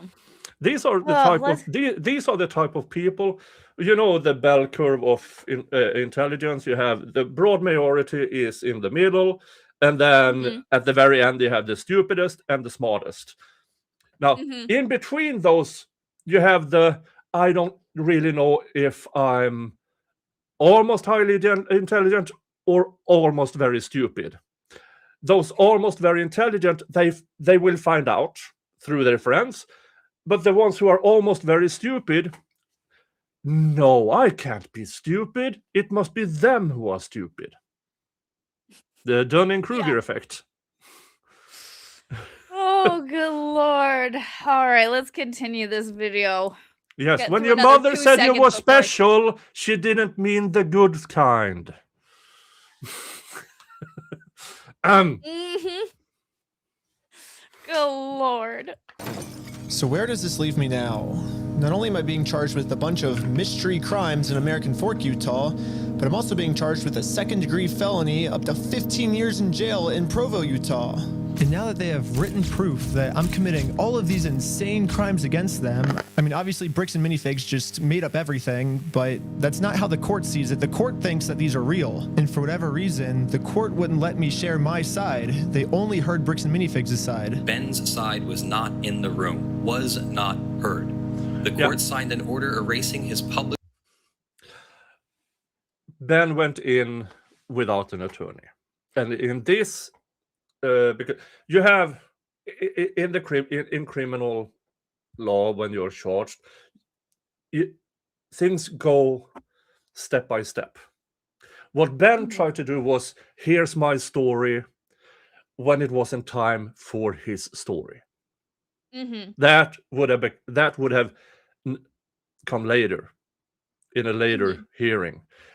Here, if he had representation, that his representation would have challenged the audacity and the ferocity of that hero in a way that would have been proper for that specific hearing. But since Ben went on, I want to tell my side of the story, that means that Bam's story became unopposed. Okay. So now I do. But that's just how it works. I haven't listened to that hearing. But either way, the TRO was way too. I mean, way too broad. You cannot infringe on speech that hasn't happened yet. Yeah, can't do it. Now, I do want to ask you a question. I don't know if you heard the beginning part. What did you think? What was your thoughts when the prosecutor said he didn't want to give the evidence to Ben because he's afraid they're going to weaponize it and turn it into YouTube videos? Complete bullshit. Complete bullshit. Yeah. Because if hey, we want this impounded. That's all he needed to do. We need this impounded. But there's no authority that I know of that allows a defendant, pro se, to not find out about the charges, what he's alleged to have done. I was going to say, because, I mean, we all have the right to an attorney, but we all have the right to represent ourselves as well. Like, that is a right we have. Yeah. So for a prosecutor to be like, we actually don't want them to have the evidence. Like, I couldn't think of any case where that, I mean, I'm pretty sure there's literal laws, like, isn't it Brady, where you have to disclose the evidence? Yeah, I mean, Brady is about something that can be exculpatory. Right? Like, it's evidence disclosure. But that is also in a later part of the pre-trial hearings. Because that wouldn't come out until after discovery, right? Like saying, hey, we weren't given everything. Yeah. more or less. But like, to just straight up be like, "No, we don't want to give it to him. We don't want to give it to him." No, I mean, Like, wasn't there issues in like the Diddy case because they were reaching out to witnesses and like witness intimidation and like that I can see, but it's like that was an actual assault case, but they still had access. Yeah, but you can't be punished for something that hasn't happened yet, which is what the judge did. Now they can ask the judge, "We need this impounded." And the judge should have explained to Ben, here is what's going to happen. You have the right to find out what you're charged with so you can start to prepare your defense. But I'm going to impound it, which means you're forbidden to talk about it. That seems like easy. Yeah. And we see that all the time in the Ken Reed case, in almost every in every case with minors, things get impounded. That doesn't mean that the defendant doesn't have the right to find out what the charges are and the probable cause evidence is. Because how else, if they found probable cause against Ben, and if they found enough to sign this TRO, he has a fundamental right to file motion to oppose it. But how can you file that if you don't know what's going on? But this is so crazy. I can't believe how crazy this is. Holy I can't wait for you to finish law school. Man, so I'm on track to graduate with my bachelor's next summer, and then that is when I'll go to, try LSATs and I'm just like, all of these cases right now, I never wanted to be a defense lawyer, but these cases are pissing me off. It's these bad cops. I think that is a very, very common feeling by everybody who attends law school. We have our dreams. We have, I'm going to do this, I'm going to do that. Majority wants to be anonymous as a corporate attorney making $200K a year. And then some people, like you, a bit like me, but I chose another path. Well, the path was more or less chosen for me because the union paid for my law school. Yay! But there's something wrong, and I can be in the way. Yeah. As soon as you get that, there's something wrong here. I need to be in the way for the wrong to hit them. Yep. You don't have much choice. And that's what I'm like. I feel like I don't have a choice in this right now. Like, I feel like everything that I'm doing, somebody has to fight back. And, unfortunately, I have that mentality where, like, okay, I remember this conversation when I was 14 that I was like, oh, I'm going to join the army one day. And my best friend was like, no, you can't, like, you're not going to do that. And I was like, why? And she was like, well, somebody else can do it. Like, you don't have to do it. And I was like, well, if not me, who? Yeah. Like, if not me, who? And unfortunately, I have that stupid mentality. Well, if it's not me, who else is going to do it? So I'm like, I don't want to do this, but I think I have to. I feel like I have to, and I'm like kind of dreading it. But I feel like that probably means I'm on the right path. Yeah. Oh, goodness. Work on the strength of the company's verified complaint and the company's motion with no one there to say a word against it. Yeah, the judge granted a temporary restraining order, preventing me from even talking about Bricks and Minifigs, which sucks because this was the night I hit 1 million subscribers, and all my friends threw a giant surprise party for me.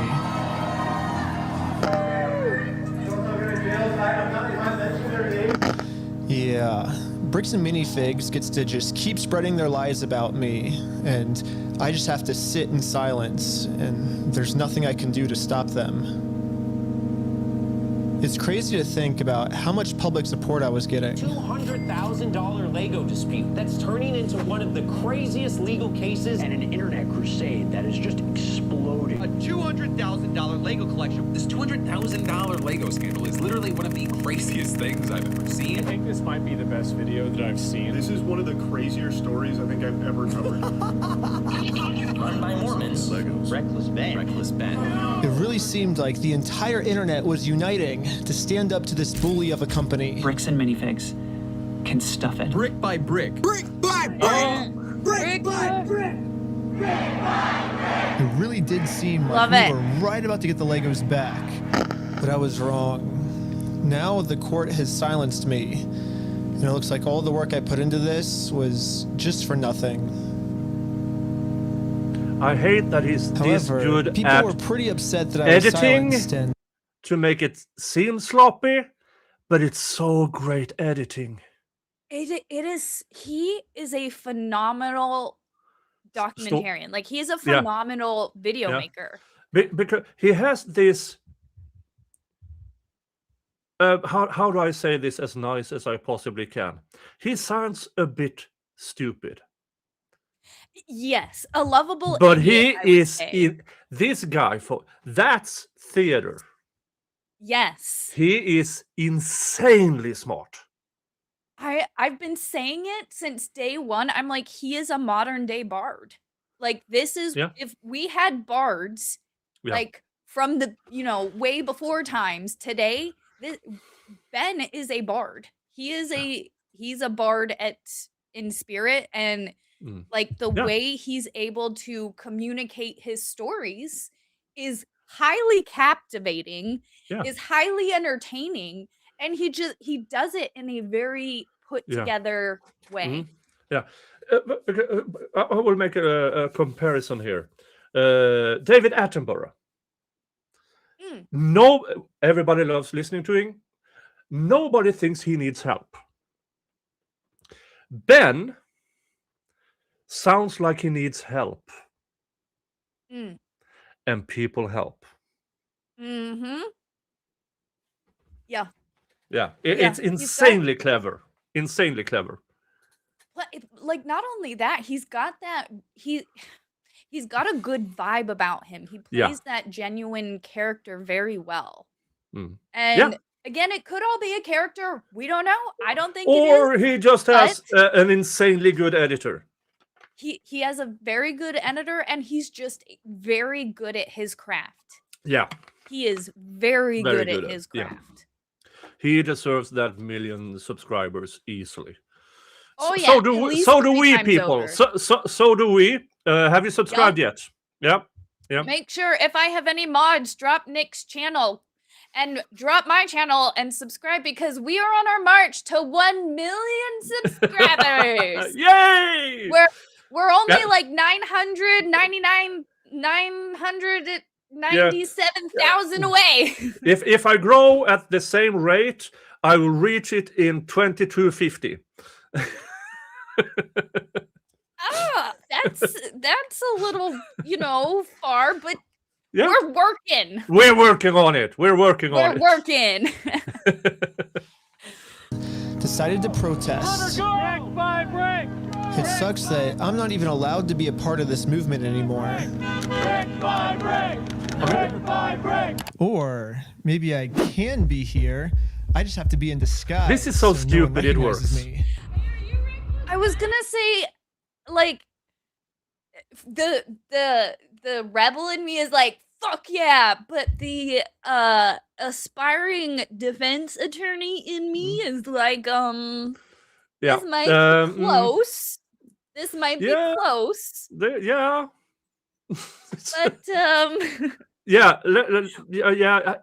the TRO is modified. Okay. Yep. The TRO is now modified, and that's what matters. Yeah. No. All right, I'm here with, what was your name? I'm Jerome. Just here to support the cause. What up, Jerome? Local. Just here to support. Here with Jerome. I spent the rest of the day protesting for the cause, and not a single person here recognized who I actually am. And maybe the protesting worked, because after a full month of remaining silent, I finally have an announcement. Well, it looks like I don't need this disguise anymore, because I have my freedom of speech back. I hate that. I can say whatever I want. I can say bricks and minifigs. This shot, talking about his craft and the entertainment value. Yeah. Like, this shot is crazy. Yeah. I thought it was like edited, but I'm pretty sure he climbed a tower somewhere. Yeah. Yeah. Yeah. Mm-hmm. Sucks. I can say bricks and minifigs such old people. And look, I just said it. I'm not in jail, which is sick. We got our First Amendment rights back. Yeah. And now that I have my freedom of speech back, everyone is wondering how Bricks and Minifigs can make up for the fact that they made up all these lies about me to take away my freedom of speech. Most legal experts are saying I could easily win millions of dollars from Bricks and Minifigs, but instead, don't have millions I have a of better dollars. solution. Not If they anymore. want to apologize, they can say that they're sorry by doing the chicken dance. And I will take that as a sincere form of apology. And once they do the chicken dance, then I will know that Bricks and Minifigs is sorry. And we can finally move on to the next video series, and it'll be awesome. So you guys might be thinking, why do you want them to do the chicken dance? And there's actually a reason. So this entire time, Bricks and Minifigs always says the right thing, but then their actions don't match their words at all. So I was thinking, well, if they get given an apology, they might say the right things, you know, but they're not actually gonna mean it. So by doing the chicken dance, I'm gonna basically just be giving them another opportunity to do the right thing, not just with their words, but with their actions. And once they decide to do the right thing, then I'll move on to the next video series and never talk about Bricks and Minifigs again. It also makes Really quick. I love that because we all know at the end of the day, they are going to come out with some bullshit apology. Yeah. At the end of the day, when this is all said and done, they're going to have to come out and apologize for their fucking bullshit. And it's going to be all corporate speak and it's going to be all bullshit and nobody's going to care. But if they do the chicken dance, that will forever be in history. And that's kind of like No, I will read that document. The video might get some views and then it will be forgotten. But the chicken dance, the BAM chicken dance, that shit will go viral. That will be a meme. That, I think, would probably be one of the only ways they could redeem themselves.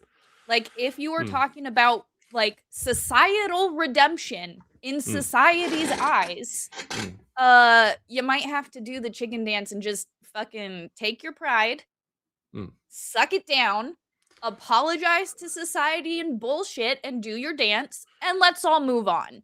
Yeah. And literally everybody would move on and be fine.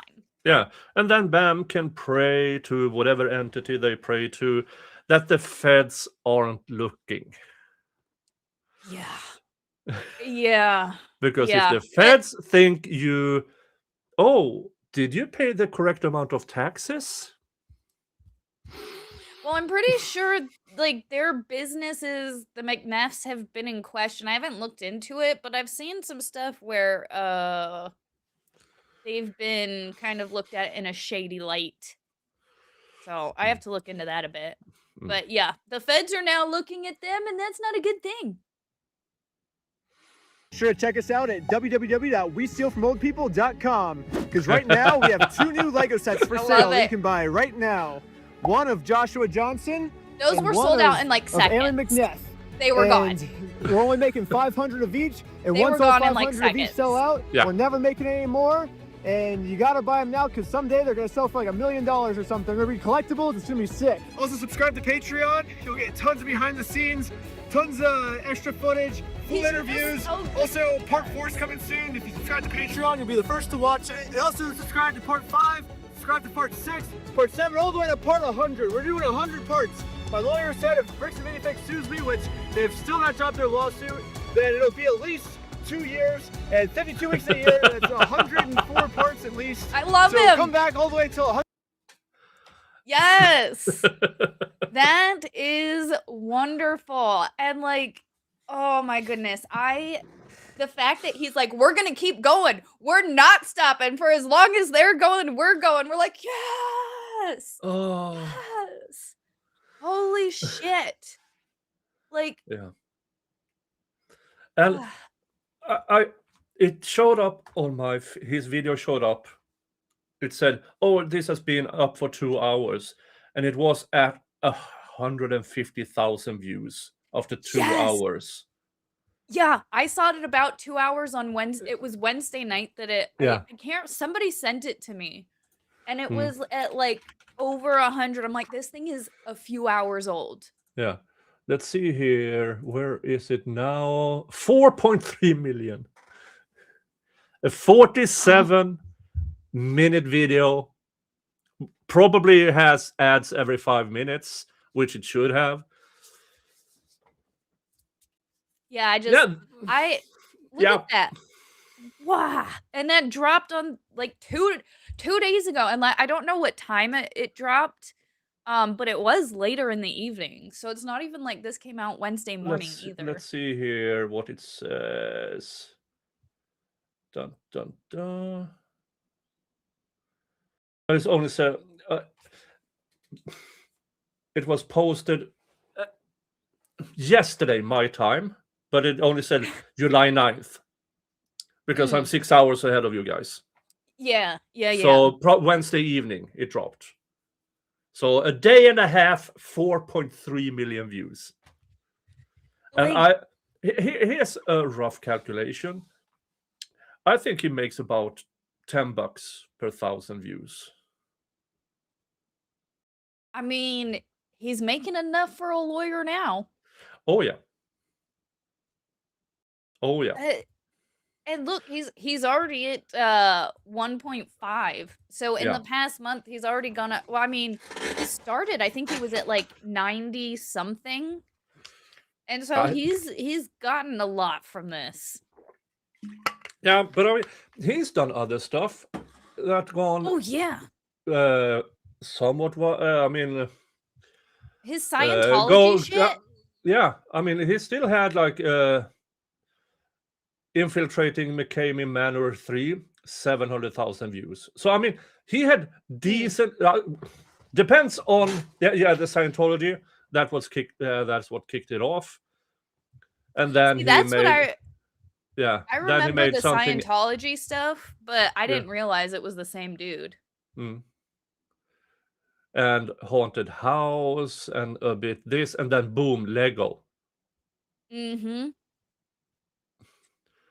Holy cow. Yeah. I mean, and he deserves every penny of it. No, every penny. Ooh, ask David. David Nelson says he's got 5 lawyers now. I believe it. And AP with a $2 super chat. Thank you so much for the $2 super chat. Posted both channels. Nix deserves a pin. Thank you so much. I did pin his message or his channel. But this situation, I'm like, this is our real life like quest, because we have heroes, villains, you have a chaotic good bard as the hero, and you have, I mean, he's probably you have the old man who just wanted to provide for his kids. Then you have some discrepancy between what was sold and how he got paid, and then all of a sudden in comes these 2 schmucks, and we're going to take it all, because one of their largest posts of costs are their own salaries. Really? Yeah. Isn't that strange? Isn't That's that strange? something. Yeah, that's something. That's something. Legally speaking, I don't even care at this point. If I was banned, I feel like I wouldn't care at this point who was right and wrong. I would just give them the money or Legos and try and hush up this situation as fast as possible. I mean, am I stupid for like weeks ago, months ago? This like this started to go viral a little bit. I was like, oh shit. This looks bad for us. Yeah, because I mean, I watched a bunch of videos about a month and a half back or something like that, and everybody was saying BAM should pay them the money, sign an NDA, and things will probably just fade away. Move on. But now, that train left the station. And how are BAM with an already failing business now with all this bad publicity, people not going there anymore? How are they supposed to finance their lawyers?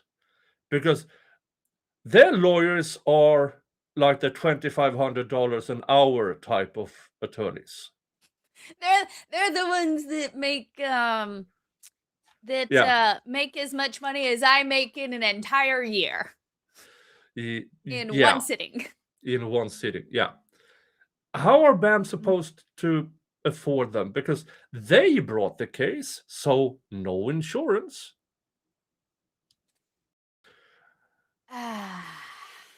So I'm expecting a change of attorneys quite soon.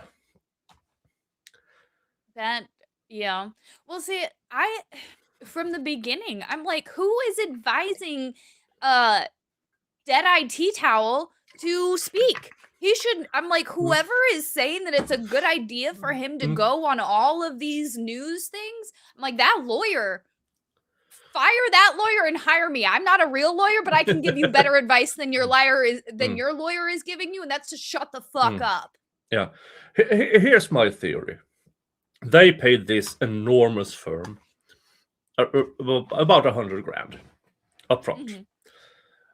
They told them, this is the situation. We want a TRO against this guy. We want him buried. They took the $100,000. Okay. Gave it to an intern. The mission to an intern. Do evil. Be scary. And intern went, I'm going to be really, really scary, based on the information these BAM fuckers gave them, because they have to trust their client. I mean, they're paid to trust them. Yeah. So they filed this. Have we actually heard anything from them since, except this now joint TRO thing? We haven't seen from them, except they're supposed to be in mediation. But we don't know what's going on with that mediation, if they even have their first meeting yet. But I mean, that's the type of firm who has an extraordinary amount of money to run cases, waiting to get paid. This is not one of those cases. They want to be paid up front. And also, now when they have to do their due diligence, they can't be that ship's passed. I was gonna say, how long can they keep up they're claiming all these threats, they're claiming all this stuff, and the lawyer's gonna be like, look, you have nothing to back this up. Right up until the evidence. Yeah. I would suggest, now when it's in federal court, I don't know the schedule of the federal court, but sooner or later they have to go in front of that judge and either present, we're done, here's our mediation, here's what we're going to do, and we're done, or they have to present their case to that judge, and then Ben, here's the raw footage. See, that's it. I'm like, yeah. I don't understand how they didn't just straight up drop the lawsuit. Because again, there's Pride. all of this. God damn it, Pride. Pride sucks. We need to not have Pride Month. Pride is a sin. If we're going to be celebrating sin months, I want gluttony.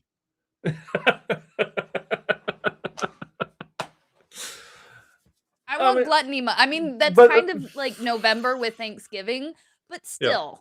But I mean, the two guys, I don't care what their names are because these spoiled assholes robbed their father of the company. No, I don't think their dad was such a great guy. I mean, he probably deserved it too because he raised these two fuckers. They are in this backwater bumfuck Arizona type of town where they are wealthy. Yeah, there. As soon as they out of county, there's nothing special. It's gonna be bad for them because but they have been indoctrinated in this princess fantasy, we can do whatever we want type of scenario, and they've been getting away with it. So essentially what we have here is another they are male Laura Owens. Yes. I knew it. Yeah, so it's just how are there all these Laura Owenses running around all over the place feeling like they're just entitled to everything? They have always been there. But now we have internet. Now we have YouTube. Now we have Rumble and TikTok and all the things. Now we have investigative reporters like Turtle Boy and Reckless Ben. Who was probably still around 10, 15, 20 years ago, but they were not known to the general public.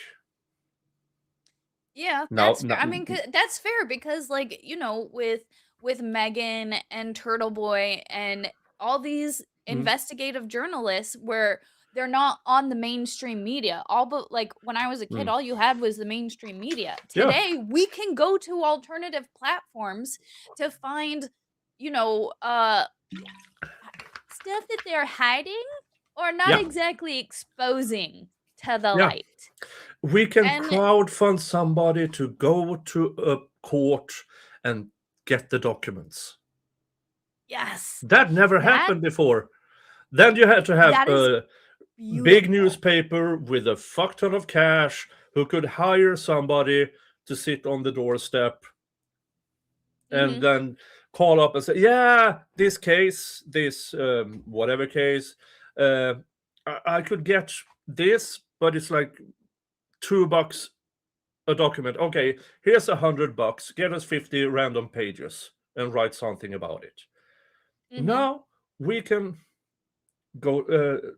Andrea, are you going to look at this? Yeah, I'm going to look at this. Okay, and then super chat the fuck away. Yep. And she gets the documents. And all of the people in Arizona who are helping get the Laura Owens documents and information from the courts. It's like, I was saying this earlier. I'm like, the internet, I do think it kind of ruined society a little bit and ruined human beings, but also it has had, I do like the pros where it's allowed us to have people in our lives where we wouldn't necessarily, he just said, fuck you. He said, no, I'm not in your life, bitch. You did that. No, you did that. No. I was literally talking about how nice it was to have friends that I wouldn't normally have because of the internet and you left. I didn't. I did nothing. Hands up. I didn't do anything. My hands were here. See, and that's another thing too. The internet is fucking weird. It does weird shit sometimes. But anyways, it does allow us to share this information. I was telling everybody, I'm like, you know, I thought I used to have a really high opinion of lawyers. Like I thought they were the epitome of morality and justice. Oh, sorry. No, and then I found LawTube and I was like, "Oh, yeah. This is different. Most of us with a law degree are just as degenerate as the next one. Yeah. I mean, but some of us have a slight case of morals, and others don't. A slight case of morals. Oh, but it's just, it's the internet has definitely exposed a lot, and I'm grateful because we get these situations where it's like, these police officers up in Massachusetts, maybe they shouldn't be police officers. Or these police officers in Utah, where it's like, oh, they like to make decisions on what's credible and what's not themselves. These people, Nick, people are police officers. Yeah. I have not been able to stomach looking at the Proctor text yet. I know they came out, but I know it's like Mark Furman on steroids. I said this over at my stream. Folks, regardless of what you see, I'm not young. You're 26. Thank you. I did my military service during the Cold War. I was an adult before the Berlin Wall fell. And here's the thing. Where I grew up in Sweden during World War II was known as the epicenter of Swedish Nazi movement. I went to school with the kids of active World War II Nazis. Yeah. What I saw in those texts. Heard some stuff. I've heard interesting stuff growing up. The texts, the Proctor text and the Sergeant Good texts are equal or worse than I heard as a kid from the kids of World War II Nazis.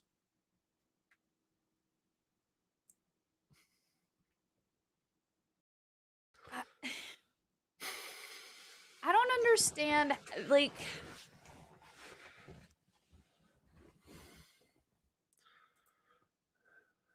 what does it take to bring these things to light? Because unfortunately, in the Karen Read situation, it took a man dying to bring out this horrific, heinous behavior. And it's like... It took a man dying and them trying to frame the wrong woman. Yeah. Because Karen Read had resources. Had they, which I suspect was the idea from the beginning, blame Lucky. See, that's my... I thought they were going to just throw him out in the yard, say a plow truck did it. An accident, it would have been fine. Yeah. And nobody would have known. Yep. 100%. So this is, I mean, the sequence of events who led us here is insane. Yeah. And here's the thing. I don't think Proctor is unique. Oh, absolutely not. No. I think if they went into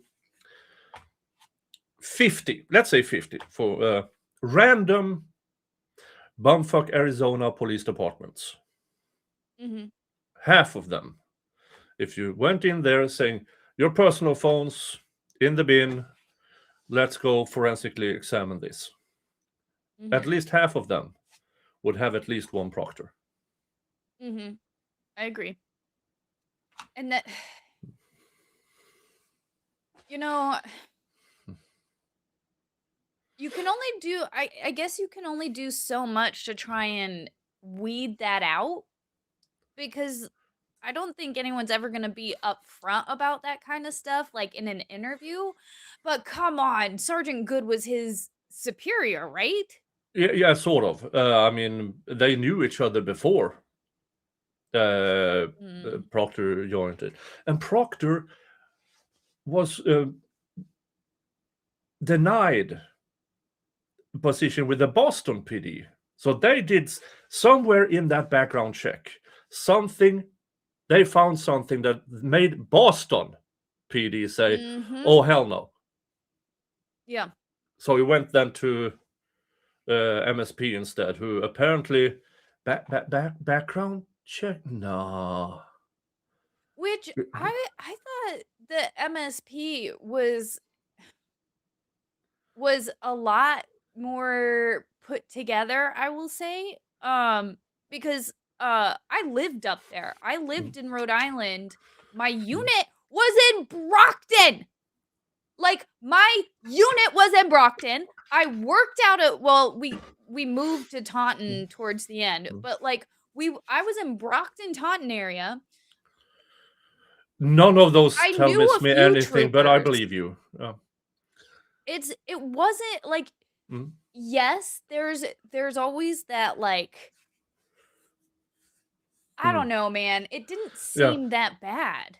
Yeah, but then you have the, among guys, you have the locker room talk.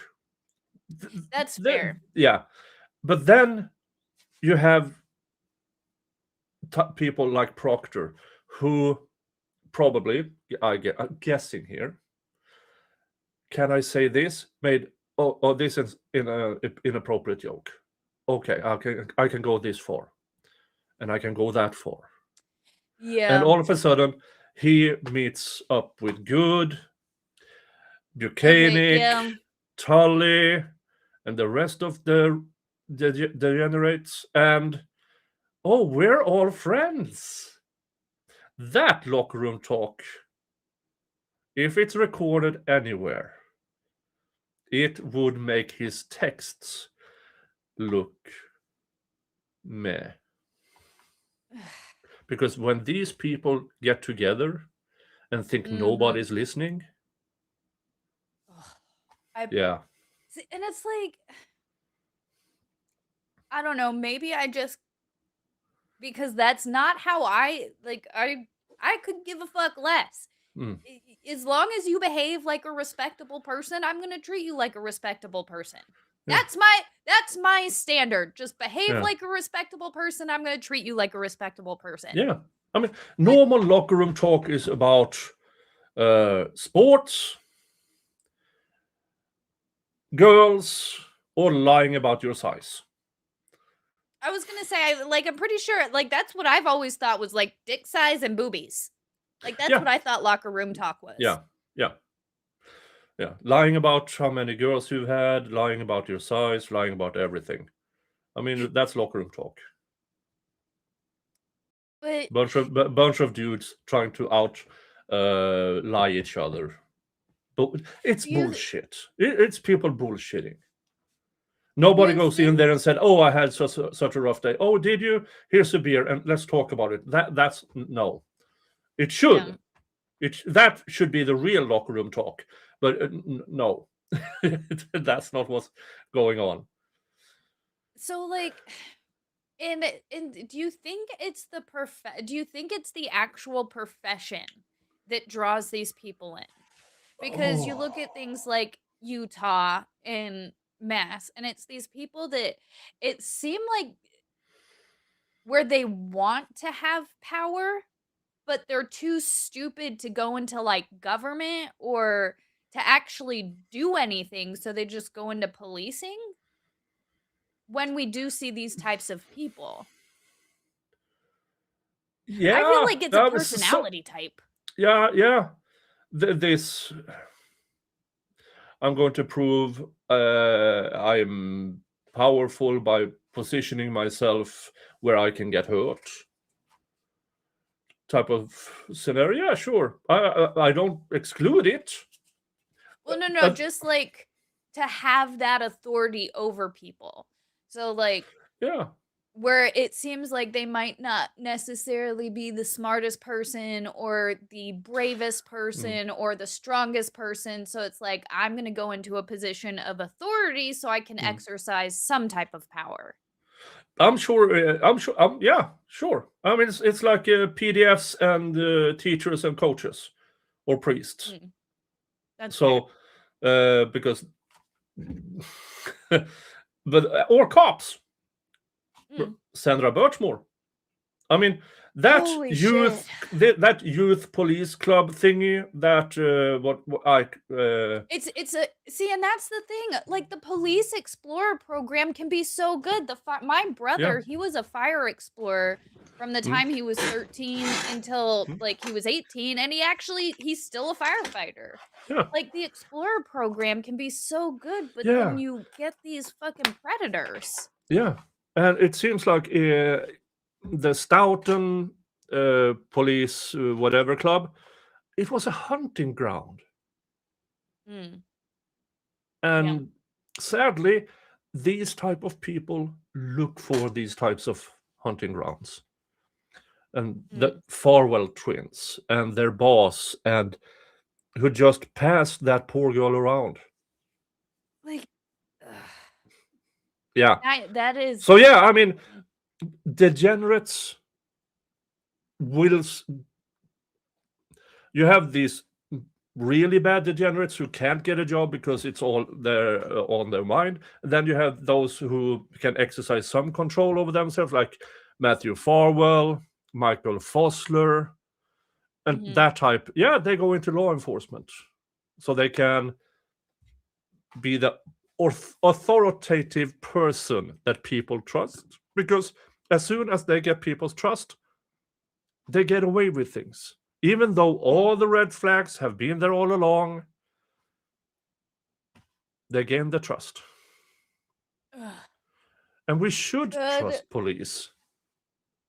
I mean, fair. And, we should trust police. And I believe that the absolute majority of all cops are decent to good cops.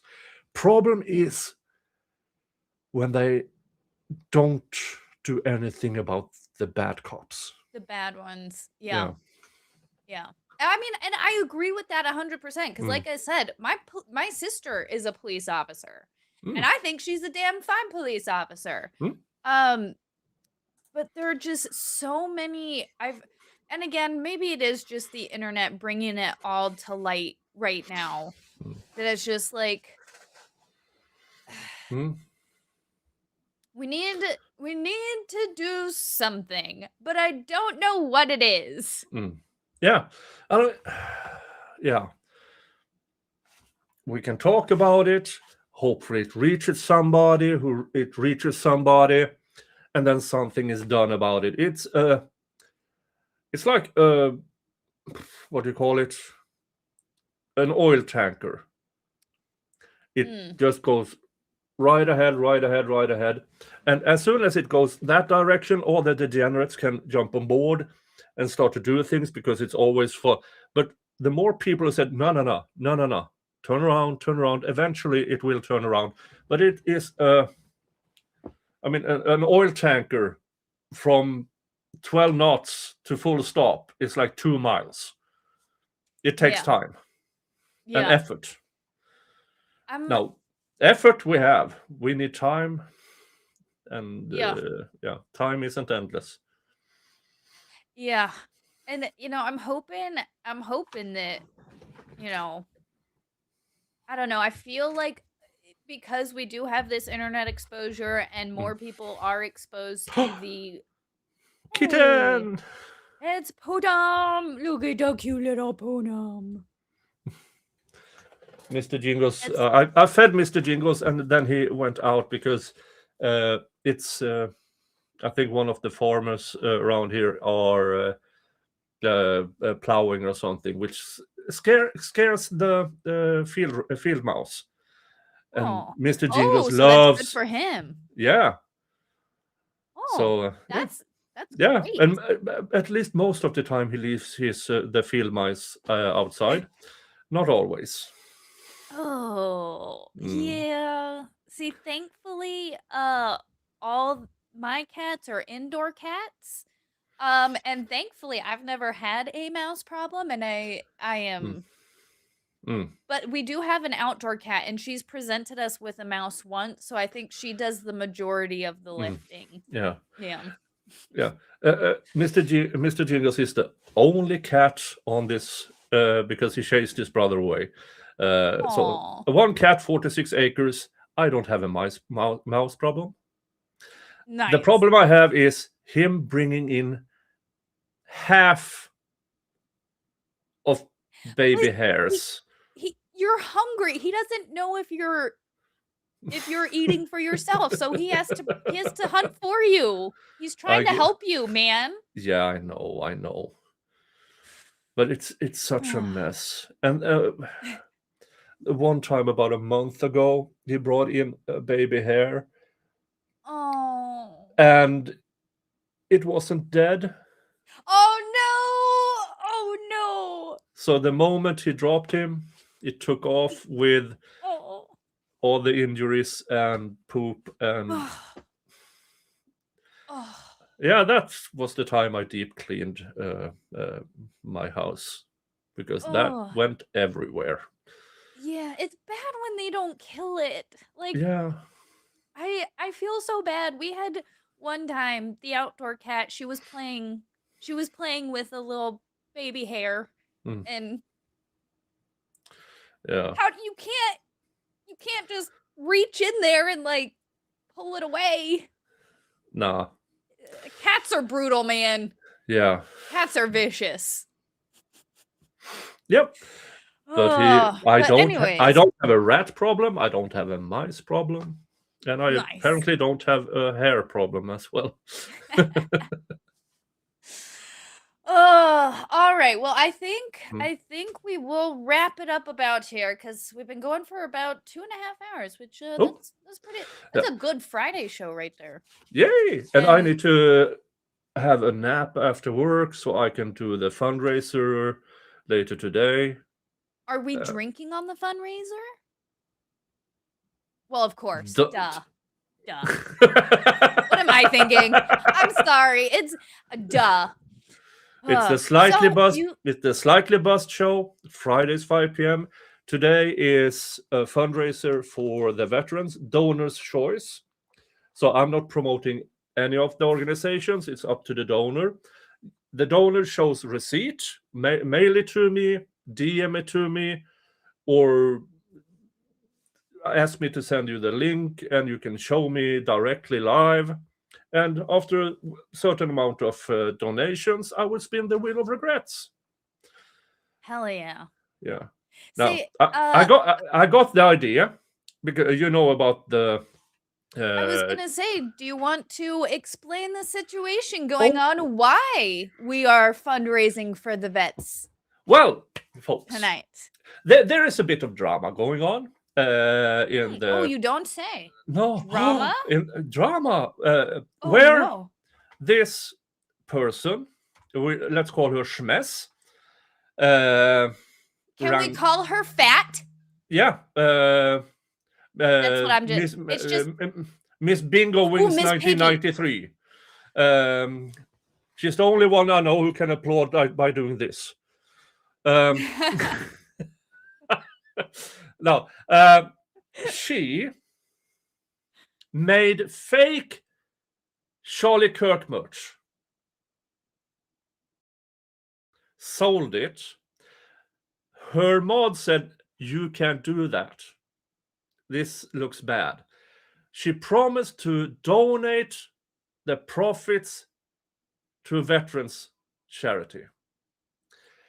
And then things got a bit silent. Then rumors started because people didn't get their merch. And so Valhalla just asked a question. Oh, we love Val. Val's my girl. For those of you who don't know, Valhalla waits. Yeah. So Val's my girl. He sent her an email just asking, hey, people are asking me, because he's a veteran and all the things. So people are asking him what's going on. He doesn't know. So he asked her what's going on. She claimed that she had donated $647 out of that profit, out of that sale of fake Charlie Kirk merch. Then, okay, can you please show me some receipts so we can put this to rest? Because Valhalla, he's just asking questions. Then she went live and blamed Valhalla for the controversy.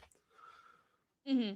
Then she flashed receipts. Or, but I mean, for those 4, receipts. yeah, copy-pasted alleged receipts Mm-hmm. for $447. All right, so okay. Didn't you tell Val it was $647? And then subsequently, she flashed the spreadsheet of the sales. Oh, really? Here it says you made a $710 profit. But you only show alleged screenshot copy-paste receipts for $447. That's $260 missing. So unless she actually shows receipts, in my personal opinion, not only does she do the fake Charlie Kirk merch, which is insane to begin with, Yup. then she stiffs a veterans organization out of at least $260. That pissed me off. So I went live the other day and showed people how easy it is to show receipts. So I went into this the veterans charity, the one she claimed she donated to. They have this webpage, donate here. And I donated there live on, without me with the card as number. live as you could be. As live as I could be. Then showed everybody, ta-da, here is the thank you. Your payment has gone through. And then I showed the receipt that was sent to my mail. Thank you, Nick Starro. All I did was, the 4 final digits was crossed out. Here's the receipt. Mm-hmm. Why does my receipt look so different from her receipt? So I decided, fuck this. Mm-hmm. If she stiffs this veterans charity out of at least $260, I'm going to have a proper fundraiser. Not a penny goes through me. This is how you do a proper fundraiser. By making sure there's a buffer zone between me and the money. Because when you donate to somebody, you need to trust them entirely. And some people actually trust this woman. I don't know why, but some people trust her. Don't trust without receipts. Yeah. See, and I did a fundraiser one time. And this was probably back in 2020, and it was with a group of like video game friends and whatnot. And they all donated money, but they did it to me. And then I sent it. Okay, guys, just a heads up for anybody. If you donate to the Wounded Warrior Project once, forever, you will forever get shit in the mail. You will forever. So yeah, even if you can't find like your actual donation receipt, you can show things showing like, look, like they continue to ask for more donations.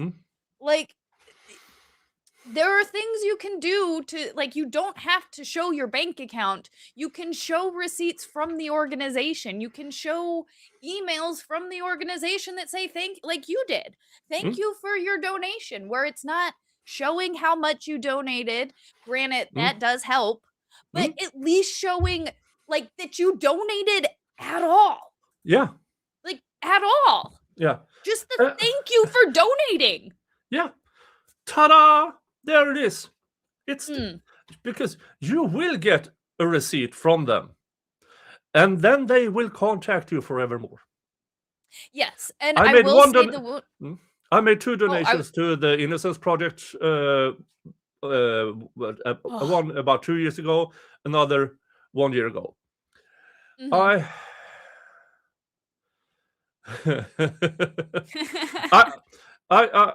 I did a search on my email for Innocence Project. let's see here. Okay, that's page 1. There's 50 emails on each. That's page 2. Oh, wow. 3, 4, 5. And I probably deleted a bunch of them. But 5 pages, so 250 emails in 2.5 years. Wow. Yeah. Yeah, see, when you donate to places like that, they never let you forget it. Yeah. They never let you forget it. Yeah. And to be like... So it's really easy to show receipts. I mean, it's really easy to find proof. Yeah. And on my stream, I did this live from getting to the page to showing people the receipt, less than 2 minutes. To this day, Fat Chick hasn't shown a receipt. Not one. Just this alleged copy-pasted. Look at here. Here's $100. Here's $47. Here's 100 and 100 and 100. But she crossed out the dates of the donations. So what it looked like to me, because from what I saw, it looked like she went into her banking app, searched for this one, searched for the Bristol County Veterans, whatever. And then, it pulled up those little ones, screenshot it, and that's what she used as proof. But in my opinion, typically, if you do like to donate, she might have donated to them previously. We don't know when those are from, like you said, because she blacked out the dates. Blacked out redacted everything. Yeah. And it's like, emails. Again, if you do things digitally online, 99.9999 infinity% of the time, you're going to get an email response, like an email receipt or an email confirmation. Yeah. That's if she did this, these days. Yeah. So did she, at some point in time, donate to them? Awesome. But you said you were going to donate the profits of this fake Charlie Kirk merch sale, which was a profit of $710. And she has had 3 weeks since she brought it up, or a month or something. I don't care. To just correct it. I mean, let's say, oh fuck, I deleted all those emails. Sorry, folks, I don't kept the emails. Here, I'm going to donate $710. Da. Boom, done. Has she? No.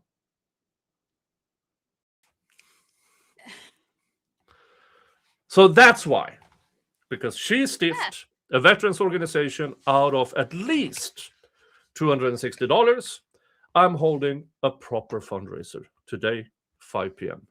for the veterans. Flux will be there. I'm blackmailing Val to be there. He claims it's his birthday. He claims it's his birthday, but who knows when his birthday is? Oh no, I'm pretty sure it actually is his birthday today. Hold on. I'm like 90%. Ooh, but tell him to come on because we're gonna have a birthday veteran party for him. Yeah. Well, I messaged him on Discord because that's the only place I can get a hold of him because he's weird. So, but if didn't he get his Twitter deleted? Didn't somebody poor Val, man. Yeah. People always he is this one of the sweetest dudes. Yeah. How is he always getting hit with harassment? I don't think I've ever heard him raise his voice. I've never seen him raise his he is just a sweet, calm dude. Yeah. No, I'm pretty sure it's actually his birthday. Yeah. His real birthday.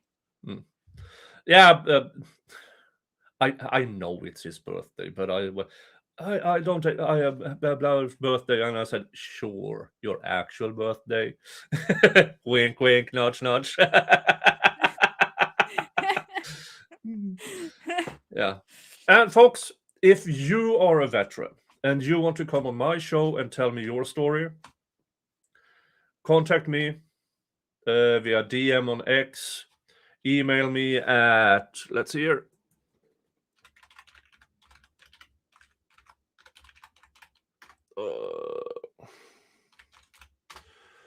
There it is. Posted it in the chat. I hope it's your chat. And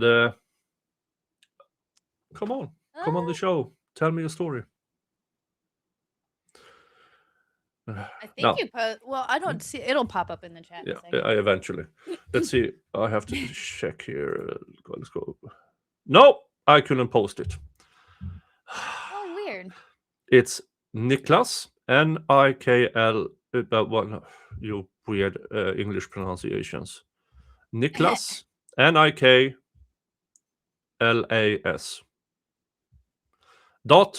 Starov. You see up here. Surname at gmail.com. All right, I'm gonna put it in the chat. All right, there you guys go. Yeah, so if you want to and share, there it is. Yeah, and if you want to share your story, help out, please do, and I will. Yeah. Now, nice, folks. I did my military service, but it was obligatory back then. I was never deployed, so I don't call myself a veteran. See, I don't agree with that.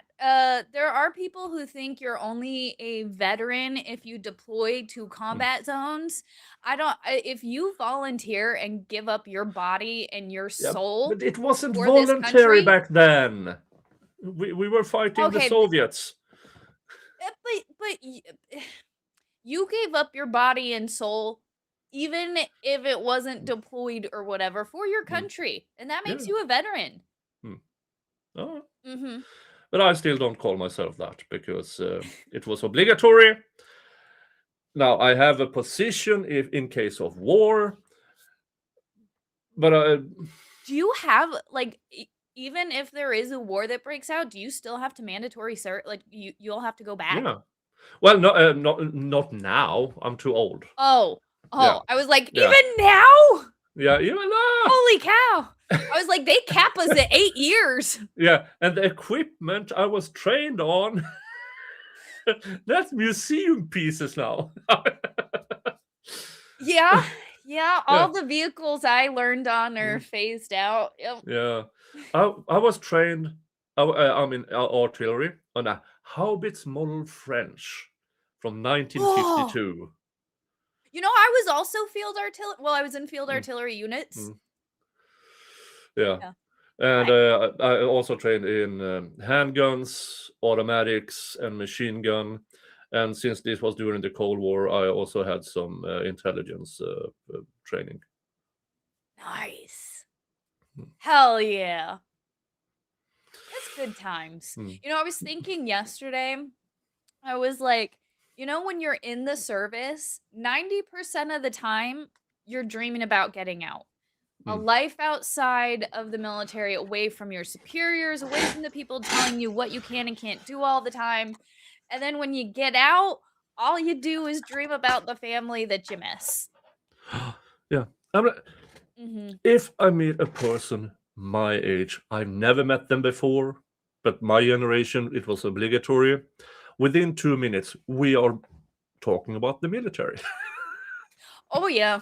Oh, yeah. You can't not. It's such a, like, I don't care what country you're in. What's the worst? bonds you. What was the worst? Who had the worst placement?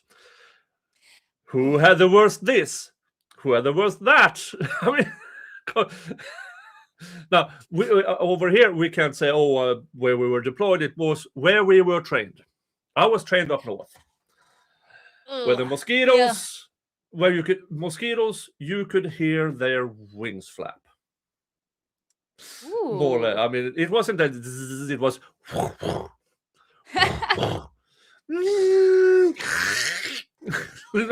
Oh, That's how it is. That's a lot here too. Like it's where you went to training, like where you went to your basic. You either went to Relax in Jackson, or you went to Fort Lost in the Woods, which is Fort Leonard Wood. That's where I went. Oh, that was the first time when I was 19 years old when I went to Missouri, and that was the first time I saw fireflies too. I went to a place called Trängslet. It's up north, and it is the place God forgot Satan didn't want the army bought. Oh God, the army loves those places. Yeah, it was a giant marsh, which let's place a military compoundment over here, and fill out everything with concrete. Where does the mosquitoes go? They collect themselves all around, just waiting for the new people. Oh, God, that sounds awesome. Yeah. And back, I don't know if it's like that now or whatever, but back then, if you wanted to go to the bathroom, you had to dig it yourself. Oh. Yeah. And then do let's find 2 trees and one bit, and then dig a hole and do your business. Now, what you didn't want to do was expose your skin to all these mosquitoes. Well, you kind of have to. Oh, see, we were in the desert, so we just went, like, I had to walk behind sand berms to dig a hole, but we didn't worry about mosquitoes on your ass. And balls. Oh, God. Oh, God. I don't have balls, but that sounds terrible. Yeah. Oh, that makes me uncomfortable. And then you had to put up the tent and the stove in the middle with the chimney and everything. And it took about 3 weeks before we found out that this little can of we call liver paste, which is one of the it's good for nurture. That fits exactly on the top of the chimney to just put, and then it heats up, and then it goes boom. Nice. I mean, and it smells. Which we of course only heard of. We never did ourselves. Yeah, never tried it. They started. They fought back. Oh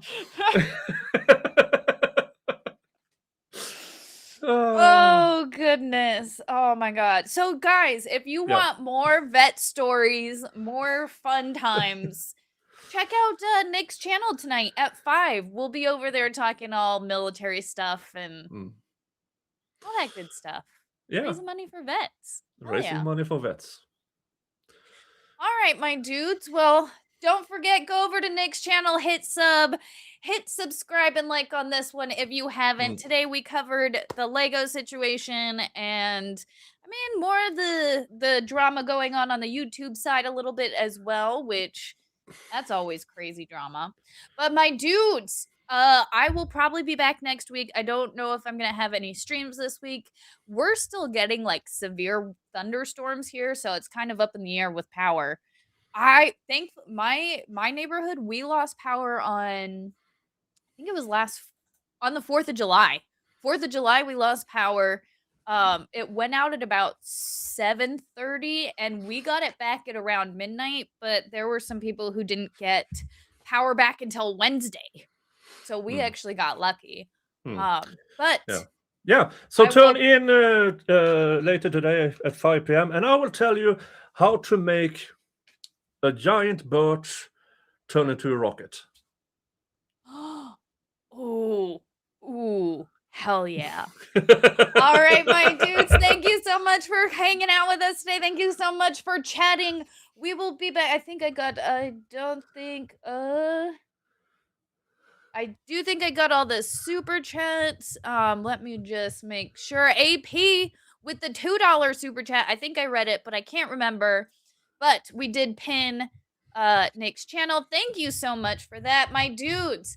Have an excellent day. Be excellent to each other, and we will see you guys later. Bye.